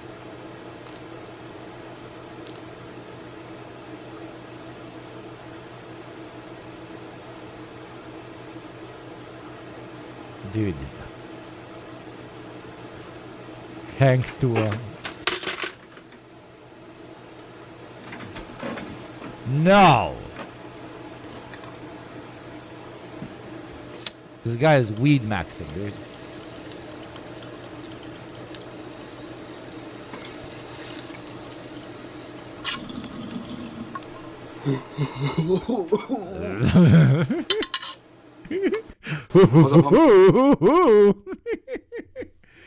Oh, he's smoking DMT resin, not weed. Oh, holy shit. Holy shit. Sorry, I thought it was weed. He's doing DMT. Okay. DMT is, I know what DMT is. I didn't get it. I thought it was holy shit. In a post I found on the DMT forum, a user states, I felt like I lived an entirely different life in the DMT world. It felt like 10 years or so. I even had a family. And if that's not crazy enough, another user commented on this post saying, this happened to me on Salvia and I had absolutely no awareness of this life. I lived a whole lifetime in another life and then zap, I'm in my bedroom. It was unsettling to me. And another user discussing his trip wrote, what feels like an eternity only lasted 15 minutes. Keep in mind, this is just regular salvia, which only lasts 5 to 20 minutes. Considering I don't know if that's terrifying or if that's base. Like, you get to live a whole extra life. I don't know if that's base or insanely terrifying. Especially, I guess it depends if you're aware of the fact that you're high. I don't know. Salvinorin B is 5 times more That's potent. why I don't fuck with that shit. I respect the people have to have the balls to do it. I'm like, no, man, I'm just going to lose my fucking shit. And lasts about Immortality 15 glitch. times longer. It's no wonder why so few even dare to try it. So what happened to the person that Maybe when I'm like 90 and I'm like, fuck it, YOLO. did take this compound? Well, for that, we actually need to look at the research paper. Yeah, a research paper. The doctors here had the psychonaut in the study measure his dose in micrograms, which is extreme. Imagine you have to live that extra life in like Albania or something. Or God forbid the US. Holy shit. You imagine some of you chatters might actually be like a super cool dude. It's actually from, I don't know, what's a cool country like, that's from Madagascar, and you're chilling there with the fucking nature and the nice chilled out people. And then you took a DMT trip and you were an American for 90 years, God forbid. Holy shit. Or Switzerland, yeah. You're vibing in the Alps and shit, and then all of a sudden you have a middle-class job in Wisconsin. Tiny. An average dose of regular salvia is measured in milligrams, which is obviously much more. The psychonaut in this study, which Imagine taking salvia and tripping so hard that you become a Brit. Oh, God. Oh, God. is basically just a fancy name for someone who likes psychedelics. You know that meme with like a baby, tiny baby opening her eyes and start screaming like, ah! And the meme is, I just died and woke up in another life in the Balkans. Said the following about his experience with Salvinorin B. My head was observed to retract, and my face was frozen in a frighteningly blank expression as if I were having a stroke. My hands adopted a strange pose and waved around very slowly, alternately creepily awkward and graceful. I remembered none of this. Then, when talking about actually breaking through on the chemical, which basically means losing track of your current reality and entering hyperspace, they wrote, I wasn't actually perceiving any objects in my environment. It was my mind that I was perceiving as a manifestation. I'll take Albania, American Serb here. I believe you, brother. A Serb would rather live in Albania than America. That is a true Serb, okay? Of the movement of a 5-dimensional. I hit salvia out of a gravity bong, and I had a cup of water in my hand I was drinking. My friends kept filling up my water with another cup, and I was so high I thought I had a cup of infinite water. I was convinced I had just saved the entire world.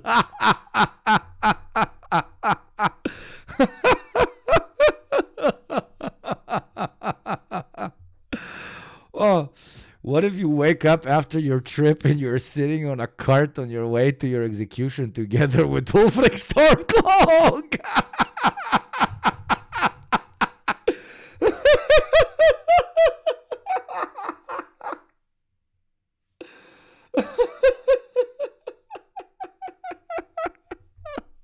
Oh, you're finally awake.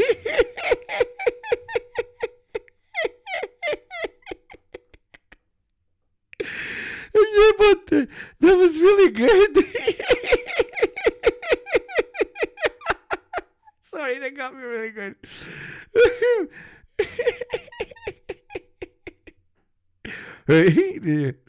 Bro, bro, rip this one. Yeah, bro. Hey, you're finally awake. like. Yeah, you're finally awake. like you. Yeah, bro. Last night, pass me that Mountain Dew, man. You know, do a rip of what? I don't know what that is. Okay, but let me try it.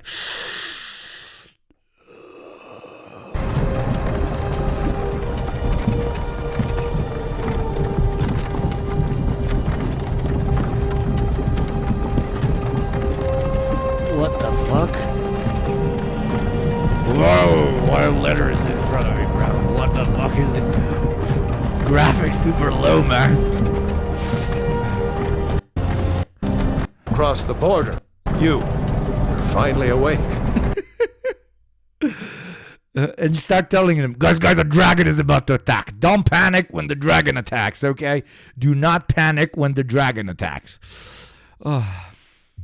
I once took shrooms at a concert and thought I had a lit cigarette and was smoking it. In reality, it was unlit and I was just sucking on the filter. It took me 5 minutes before I tried to relight it. Another advantage of Zen. True, brother. Thank you, legend. Oof. Oh, legendary, bro. Object through a 4-dimensional membrane. Whatever that means. A Hank Considering moment. this Certified was such Hank a minuscule moment. dose, I can't imagine the trip report someone might come back with if they took a full send level dose. Luckily for you guys, Bye, there good is Lennon. actually one Try to other enjoy trip work. report on the entire internet, Thank you although for it being isn't here with us, reliable as an always. actual research paper. This trip report is simply titled, "I cannot comprehend what happened," and it's actually written by a career chemist who synthesized the compound himself, and upon taking it was transported into an entirely different life in the 1950s. This is his quote on the experience. "I fell through my floor into an endless array of eerie..." Imagine, like, you get transported back to 1950s US and you're black. sound. I eventually reached the bottom and felt my body hit the ground. A creature walked towards me and grabbed me by the neck and said, "I don't know what you're doing," in a disturbing voice. Then he threw me up and I landed. I stood up and realized that I was in the 1950s. The trip went from impossible events to me simply existing in a different time. I walked around on this street and found a newspaper on the ground. I could read each and every article, and on the top it read August 6th, 1953. I didn't know that it wasn't real. It was all I knew. I could remember my life, but it wasn't me. It was the life of a person that I was in 1953. I could remember my childhood, school years, first job, everything. As potentially cool as it may seem to almost time travel, this one part of this one story doesn't make this compound seem any less terrifying. 4-CMA. Like many of the obscure chemicals on this list, finding But I don't know how that would be possible. You would need to have information on, a lot of information on how the 50s were like, so that your brain can create the simulation of you living there. Or you got to believe in reincarnation, I guess, and your previous life was in the 1950s. And because you did so much of that narcotic, you're now being transported in your previous life. I don't know. Information on 4-CMA is not easy. That's because 4-CMA is a research chemical. If you don't know what research chemicals are, they're basically synthetic chemicals that were Frankensteined in a lab as part of a research project in an attempt to either improve on an existing chemical or to create an entirely new drug. Basically, research chemicals are the result of scientists crafting random stuff like they're brewing potions in Minecraft. The thing is, most of these chemicals don't make the cut, typically because they either have terrible side effects or they aren't useful medically, or they just lost funding on the research. If the established drugs that most people know about are the tip of the iceberg, then research chemicals pretty much cover the rest of the iceberg all the way to the bottom. 4-CMA is a research chemical that was originally synthesized in the 1960s, as it was supposed to be a stimulant that behaved similarly to an amphetamine, despite what science... And imagine in the 1960s, 50s, you know, it literally caught the whole world into its molecular component. So if you take it, you get transported to the exact day when the molecule was synthesized in the 1960s. Whoa! Now that is a movie script you can use for free from me. Just send me 5% of your royalties. Okay, thank you very much. Scientists expected, however, 4-CMA had a much more antidepressant effect than stimulant effect in test subjects. But because it was mildly pleasant to use, drug dealers actually pressed this into their own pills to evade authorities. According to sources, 4-CMA was first identified at the... I love how look at the cute little drug dealer. He's like, hey, I will sell you the drug. I have mustache. Evil man has mustache. I love this channel. It's really well edited. Land Festival in 2015, where a tablet was found in the possession of a drug dealer. Then it seemed to have disappeared, while a study conducted in 2019 reported detection of 4-CMA in pills once again. Now you might be curious, why is the slightly pleasant antidepressant on this list? Well, it turns out that this drug is highly neurotoxic to its users. In studies done with rats, it was found to permanently reduce serotonin, and in further studies done on it, it was also found that, quote, administration of 4-CMA caused a prolonged reduction in the levels of serotonin in the brain 1 month after injecting a single dose of the drug. In other words, it physically kills your serotonin receptors permanently. Now, to make things worse, there are... It's the literal doom pill. It's the literal doom pill. You're literally doom pilling yourself. It's the black pill. You're black pilling yourself. Literal black pill. Still vendors that are... It wasn't an allegory all along. It was not. Knowingly selling this toxic chemical with no regard for the general public. This is bad because these drugs can easily end up in a wide variety of recreational pressed pills that are sold on the black market. In regards to this, in the Research Chemicals subreddit, one user wrote, "Nice. A substance that could fry your brain like only a lifetime of MDMA use could in one sitting," which I feel is pretty accurate. And it's even been reported that abusing this chemical could leave you with, quote, an irreversible depression that would be like an MDMA come down every day for the rest of your life. Although it's been speculating that reaching... So your whole life is just a hangover. Thing gets worse and worse every second. This state would require multiple... You're sad all the time and you're just hangover for the rest of your life. I mean, that would call for euthanasia, in my opinion. That's literally for euthanasia. There's no other fucking way. I don't know.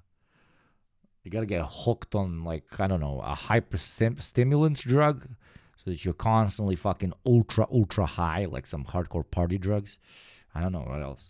Large doses over a long period of time. If you don't want to take the chance at permanently damaging your serotonin neurons, I would strongly recommend staying away from this drug. I almost want to call 4-CMA super MDMA, but it's really not the case. It's honestly just the worst of both worlds. The upside of MDMA is completely subdued in 4-CMA, and the downside of MDMA is amplified to such an extreme degree there is absolutely no value in the trade-off. Pyros. No, not the TF2 pyro. Pyros is an abbreviated word for the class of drugs known as pyrolidinopherones, and they're pretty much crack on crack. If you remember the Whoa, brother, my crack took some crack and now it's fucking cracking. salts epidemic from about a Welcome to Yugopnik Healthcare Hour. Today we learn about drugs. decade ago, well, pyros are to blame. They're pretty well known in the fringe drug community as being the most addictive class of chemicals on Earth. And when I say... Did the creator just do an animated blackface? Pretty well known in the fringe drug community as being the most... Is this okay, chat? Of course, that's not what he intended. It's like the classic crackhead character from the show. I know it's Dave Chappelle, I know, but like his little animated character is white. And Dave Chappelle, if you have not noticed, is not. So... oh. Addictive class of chemicals on Earth. And when I say most addictive, I'm talking about 20 times more addictive than crack. These drugs are absolutely insane, and they don't even hold a candle to the mainstream drugs known for their addictiveness. For example, with commonly known drugs, most people actively decide to stop using it before their supply runs out. This is definitely not the case with this stuff. Barely anyone in recorded history has started using a supply of pyros and just stopped halfway through out of sheer willpower. Hank, I live in DC, brah. 94% of DC cops are against black people. Inshallah, the light of Allah will protect me. More Hank lore. More Hank lore. So now we know that Hank has done hardcore drugs. That he's a black Muslim from DC. Okay? More Hank lore. I love Hank lore. For those of you who are new in this community, Hank is our most unhinged chatter, okay? He's always towing the line between a bannable offense and being absolutely fucking hilarious. In most stories on the internet, people who start a stash of pyros only I use they, them. Apologies. end their days-long bender because they became full-blown psychotic and ended up in a There you go, more lore as well. Now we even know Hank's pronouns. psych ward, or if they're lucky, started seeing shadow people early on and got scared enough to flush the rest of their supply down the toilet. But this stuff is so addictive that I'm convinced somebody has flushed Wonderful. Kimba South African now gave a sub. Kimba South African now gave a sub to Hank. They're so nice to them. stashed down the toilet and then immediately gone. Black solidarity with Hank. Sewer dive. Be careful with any solidarity with Hank, my dear friend. Like Hank is, yeah.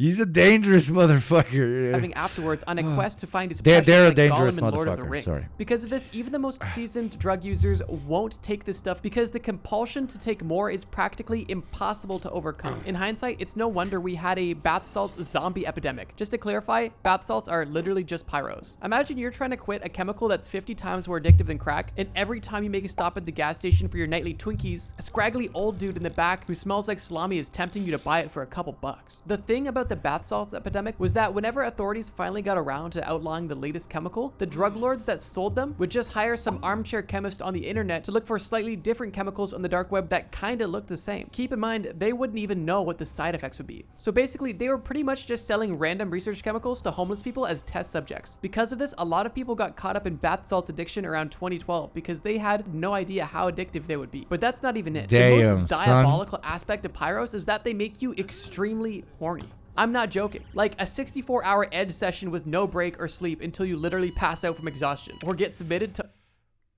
Holy shit, let's go. Every subscriber gets one of these.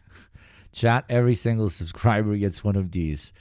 The Nazis had their amphetamines. The Gunnar army gets one of these in a great fight for Israel, okay?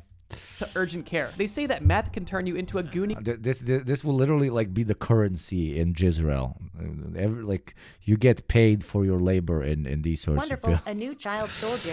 Thank subscriber. you, Vekanon. Thank you very much for the 6 months, half a year. Very kind of you, my friend. Thank you. Degenerate. But this stuff is like meth times 5. Gabriel Helborn, thank you, 100 bits. Party at my house. To make matters even worse, Kinky. Gabriel is kinky. somewhere along the way, armchair chemists on the internet somehow figured to conveniently turn this compound into vape juice, which pretty much makes this invention the world's worst jewel. So the next time your mom gets mad at you for your vaping addiction, feel free to remind her that there's some 45-year-old dude with scraggly hair in his basement vaping super crack and jorking it for 10 days straight. The amount of good behavior pyros cause would literally make your average Discord moderator look like a Buddhist monk. Long story short, outside of their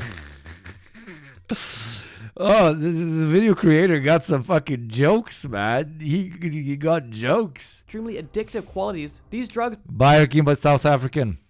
Enjoy the dinner are party. well known for turning you into a D1 gooner. Like, legitimately, the Michael Jordan of gooning. From what I've read, Yeah, McAfee got hooked on this shit and wrote on drug blogs about it. Holy shit, dude. Holy shit.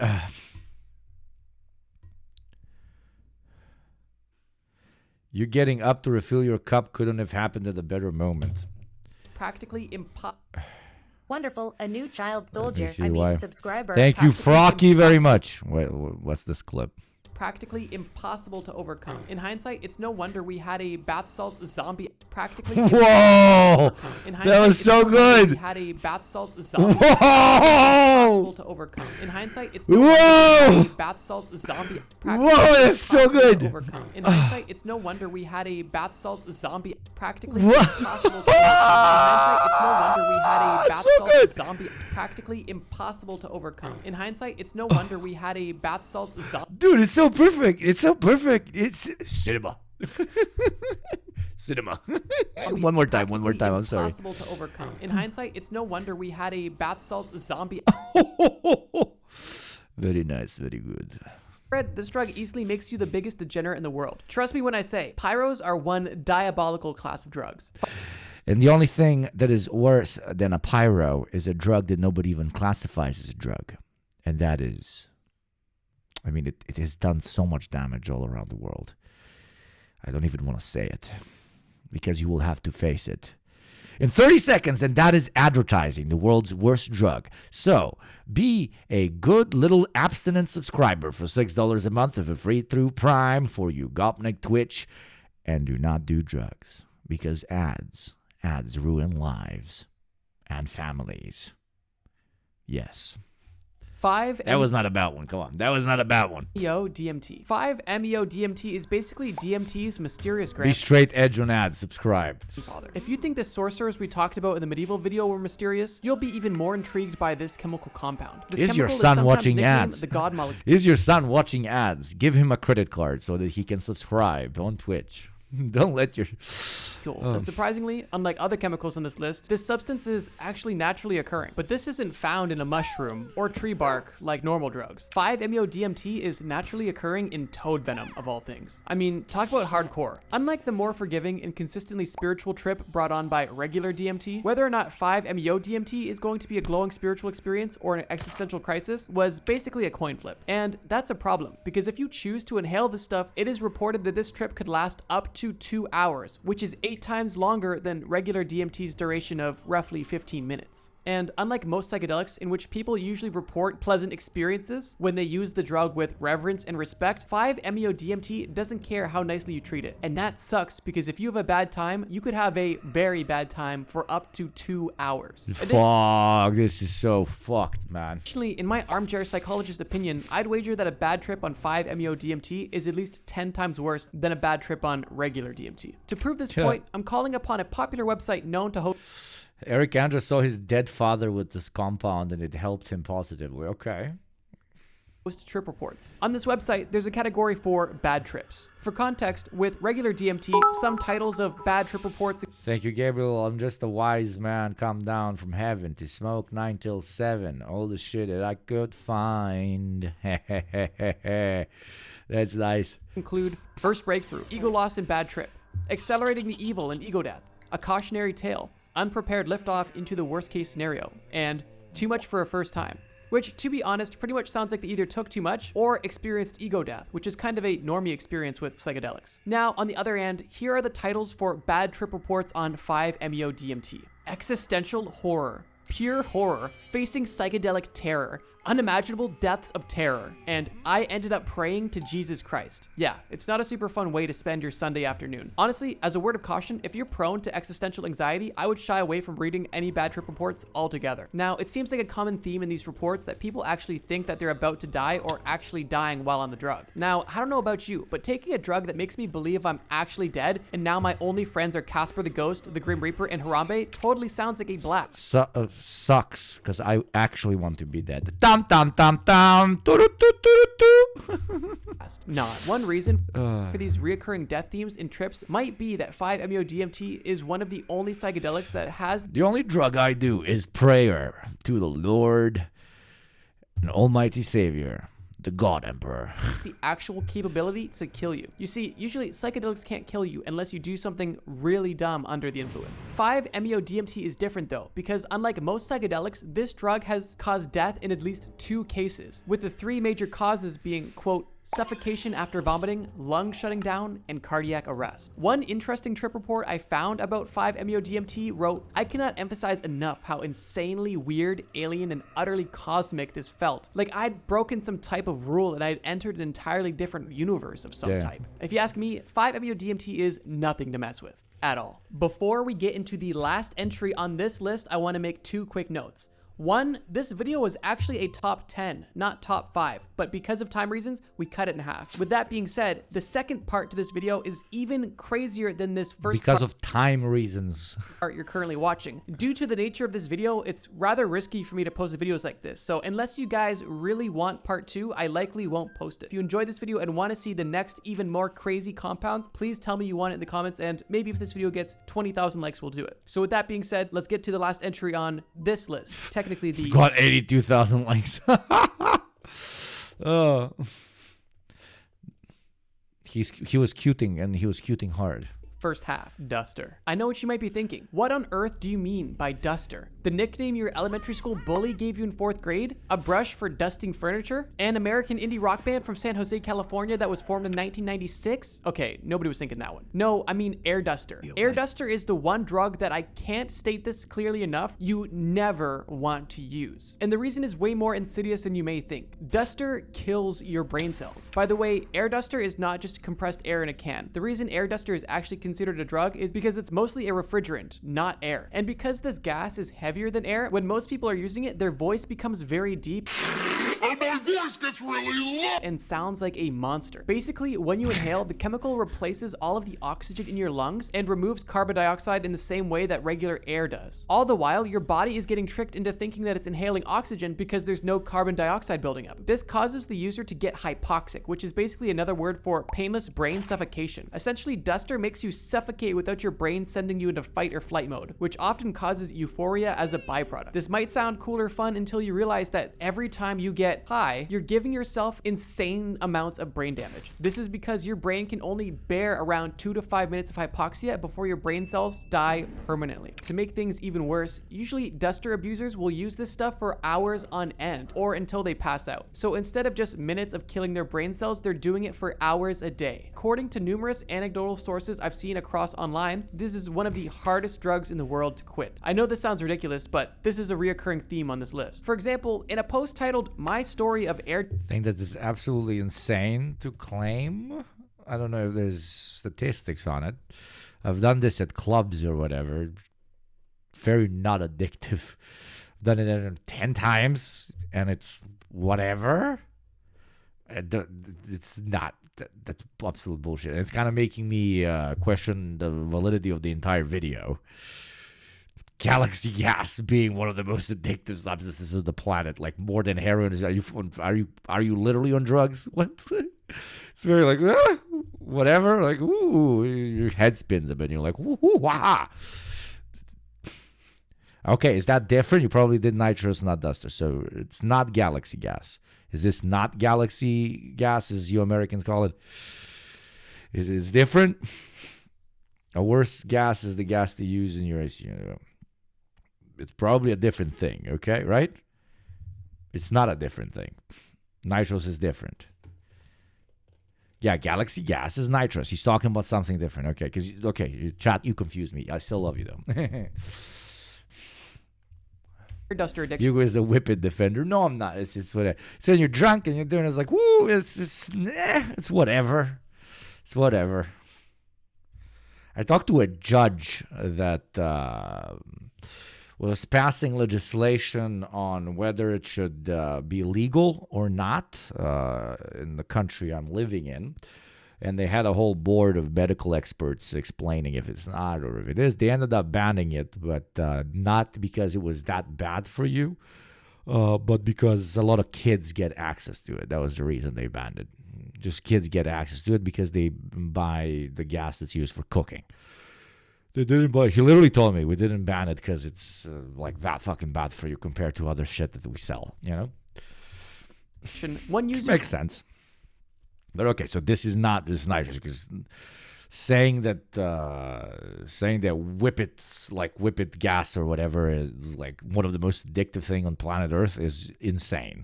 It's not correct.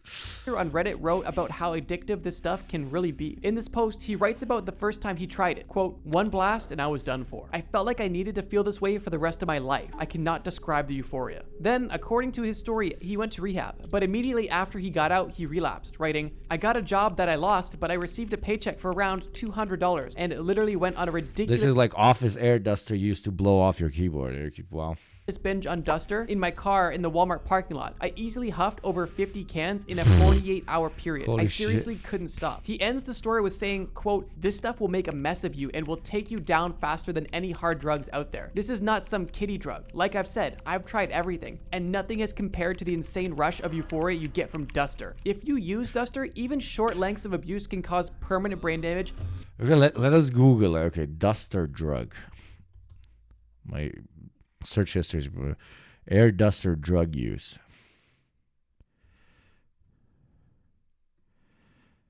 Holy shit, but everybody has, most people have this at home.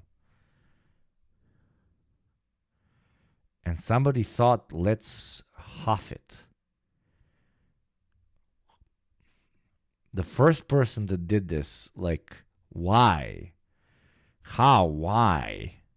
Yeah, this is very different to Galaxy Gas / Nitro / whatever, Whippets or whatever. This is, wow. Humans, yeah, just humans. But what will it get? What will it get me high, brother? Here, this product used for something very specific. But will it get me high? I asked. I know a guy who tried smoking banana peels. People will try to turn everything into a drug. Or fuck it. I don't know if you've seen it, but there was an American soldier who used to huff Duster in Iraq while on guard duty. What the fuck?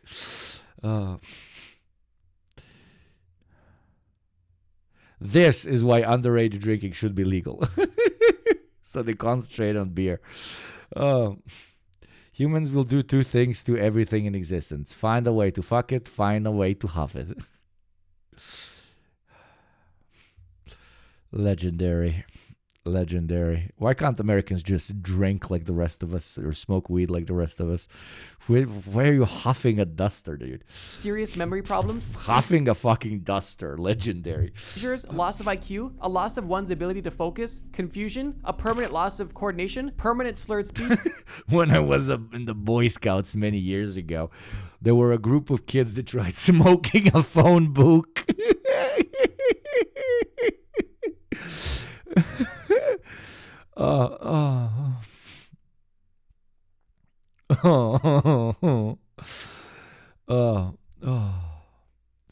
If you have funny stories like that, please tell me. I ate a banana and used its peel to, you know what? What? No, I don't know what. Don't tell me I know what. I don't know what, you fucking freak. Smoking glue just not cool anymore, apparently.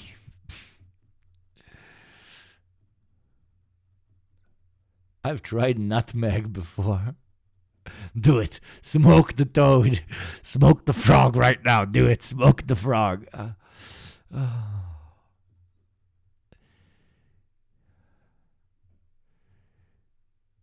I heard people dying while smoking a banana peel. What the fuck?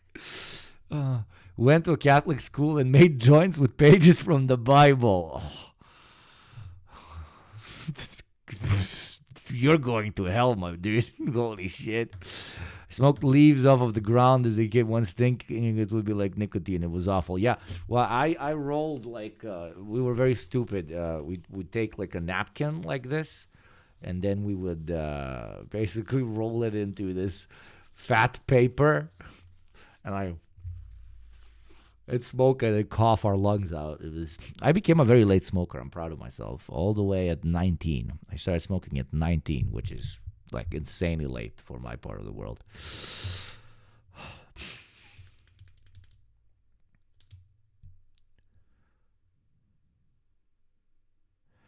One of the kids I knew growing up smoked tea leaves like some kind of fucking monk.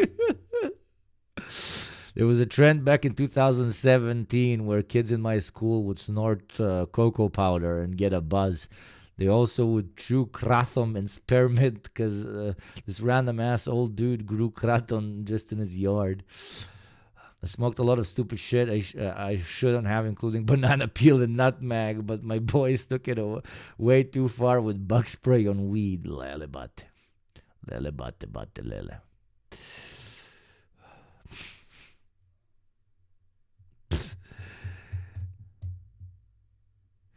Legendary. and death. With that being said, Chad is off its tits on drugs. Confirmed. the biggest reason to not use Duster is the fact that Walmart, of all things, would become your new drug dealer, which might be one of the lamest ways to die of all time. On a big forum called Do You Know Anyone Who Permanently Fried Their Brain from Drugs? To nobody's surprise, Duster and inhalants in general was the most commonly mentioned drug in the replies. And that's because most drugs don't kill your brain. What the fuck? Middle school, I started smoking sugar because I thought it was funny. And it ended up falling in love with the feeling of putting shit up my nose. I'm in my mid-20s, and boy, do I love snorting some Adderall.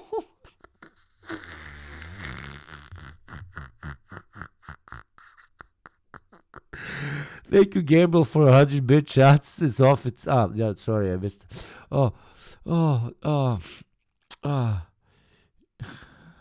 I had an uncle who smoked pot putty. I remember having to go to a youth rehab program because I got caught with weed at school. But while there, some dude offered me crushed Adderall and I snorted it. Oh Lord. Snorts sugar, gets addicted to the feeling of something passing through his nose, needs to snort Adderall. Matter. Many of them will change your brain's chemistry, but in most cases, But you know what else changes your brain's chemistry more than anything else? Like unironically, I'm being very serious. Advertising. Like the advertising that will play in exactly 2 minutes. So subscribe to a different type of drug, a class-conscious drug, with your boy Yugopnik teaching you about the good, evil ways of communism for $6 a month and free through Prime, and avoid the actual bad drug, which is advertising that is going to play in 1 minute and 30 seconds. Don't do ads. Ads destroy families.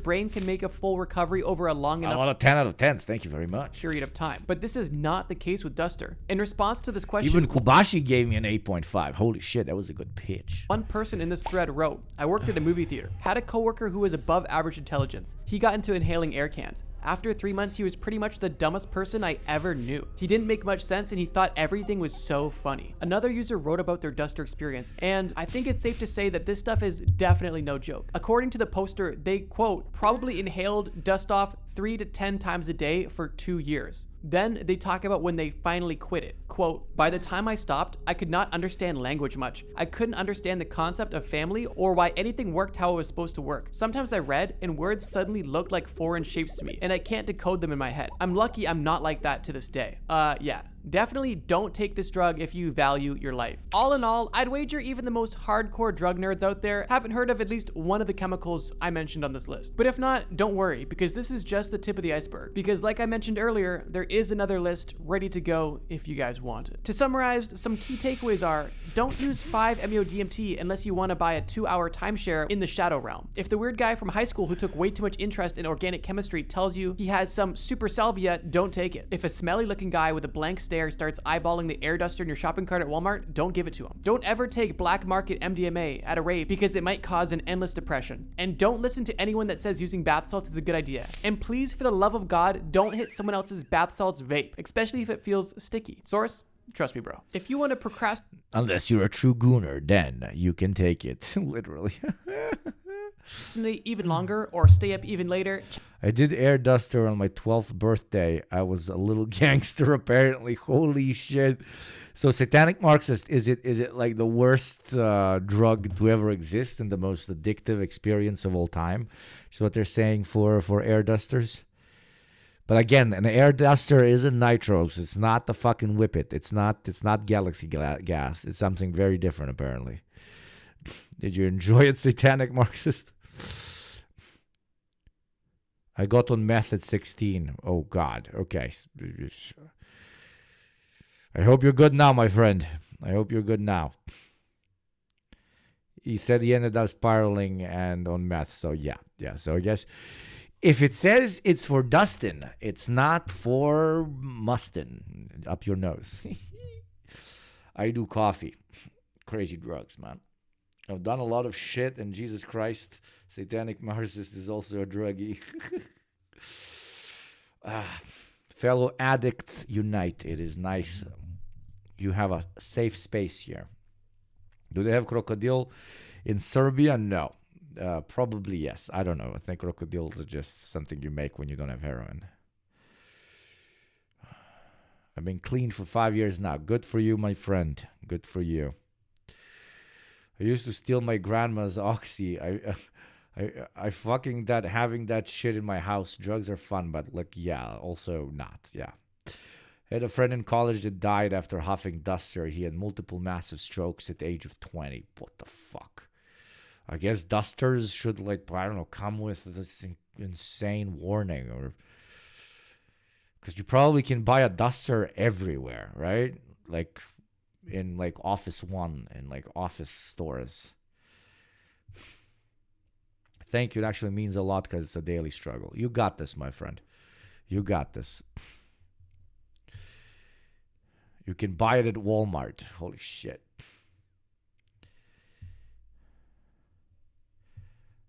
Okay, so chatters, for everybody who subscribe, I send you a duster.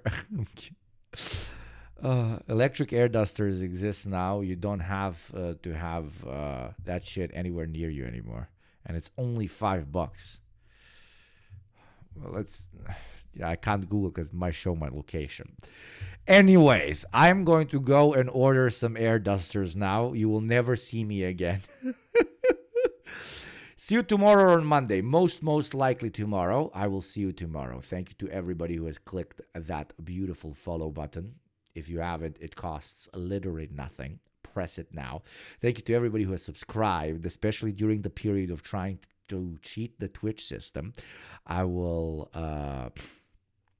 try and and calculate the financial feasibility of me basically always donating subs whenever somebody donates subs, because that would be really cool, and we could actually achieve my dream, which is an unironic dream of having the only Twitch stream where 90% of the viewers do not have to watch the ads.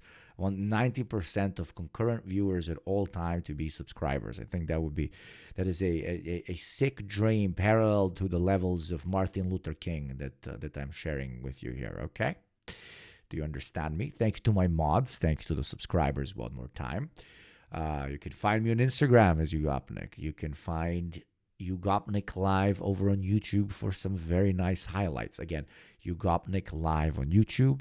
And you can write !Discord to join my Unhinged Discord community. This was a really nice stream, unironically. This was very, very enjoyable. And we're constantly super close to being a 1K Andy, which I'm very happy about.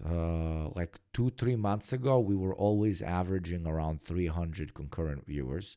And now we're always averaging around 600-700. Towards the peak, towards the later part of the day when more Americans wake up, we go up to, 900, 920, 930, which is really, really good. That means, in a couple of months, we might be a regular, constant 1K Andy motherfucker. So, expect me tomorrow or on Monday, most likely tomorrow. What the fuck, calm like a Tom, you son of a bitch. So calm like a Tom. Thank you very much for the 10 gift subs, you fucking G. Thank you. That is very, very kind of you. Thank you, calm like a Tom. Seriously. Now, yeah. Oh my God, you guys. Come on. Thank you, Red Dawn, for the 5 gift subs as well. Your 6th one. Thank you. Jesus. Look into Star Trek Lower Decks. It's fucking funny. Oh, yeah, I heard people. Yeah. What 1K Andy, here we go. And super close to the 4 hour. Yeah, ZVAH.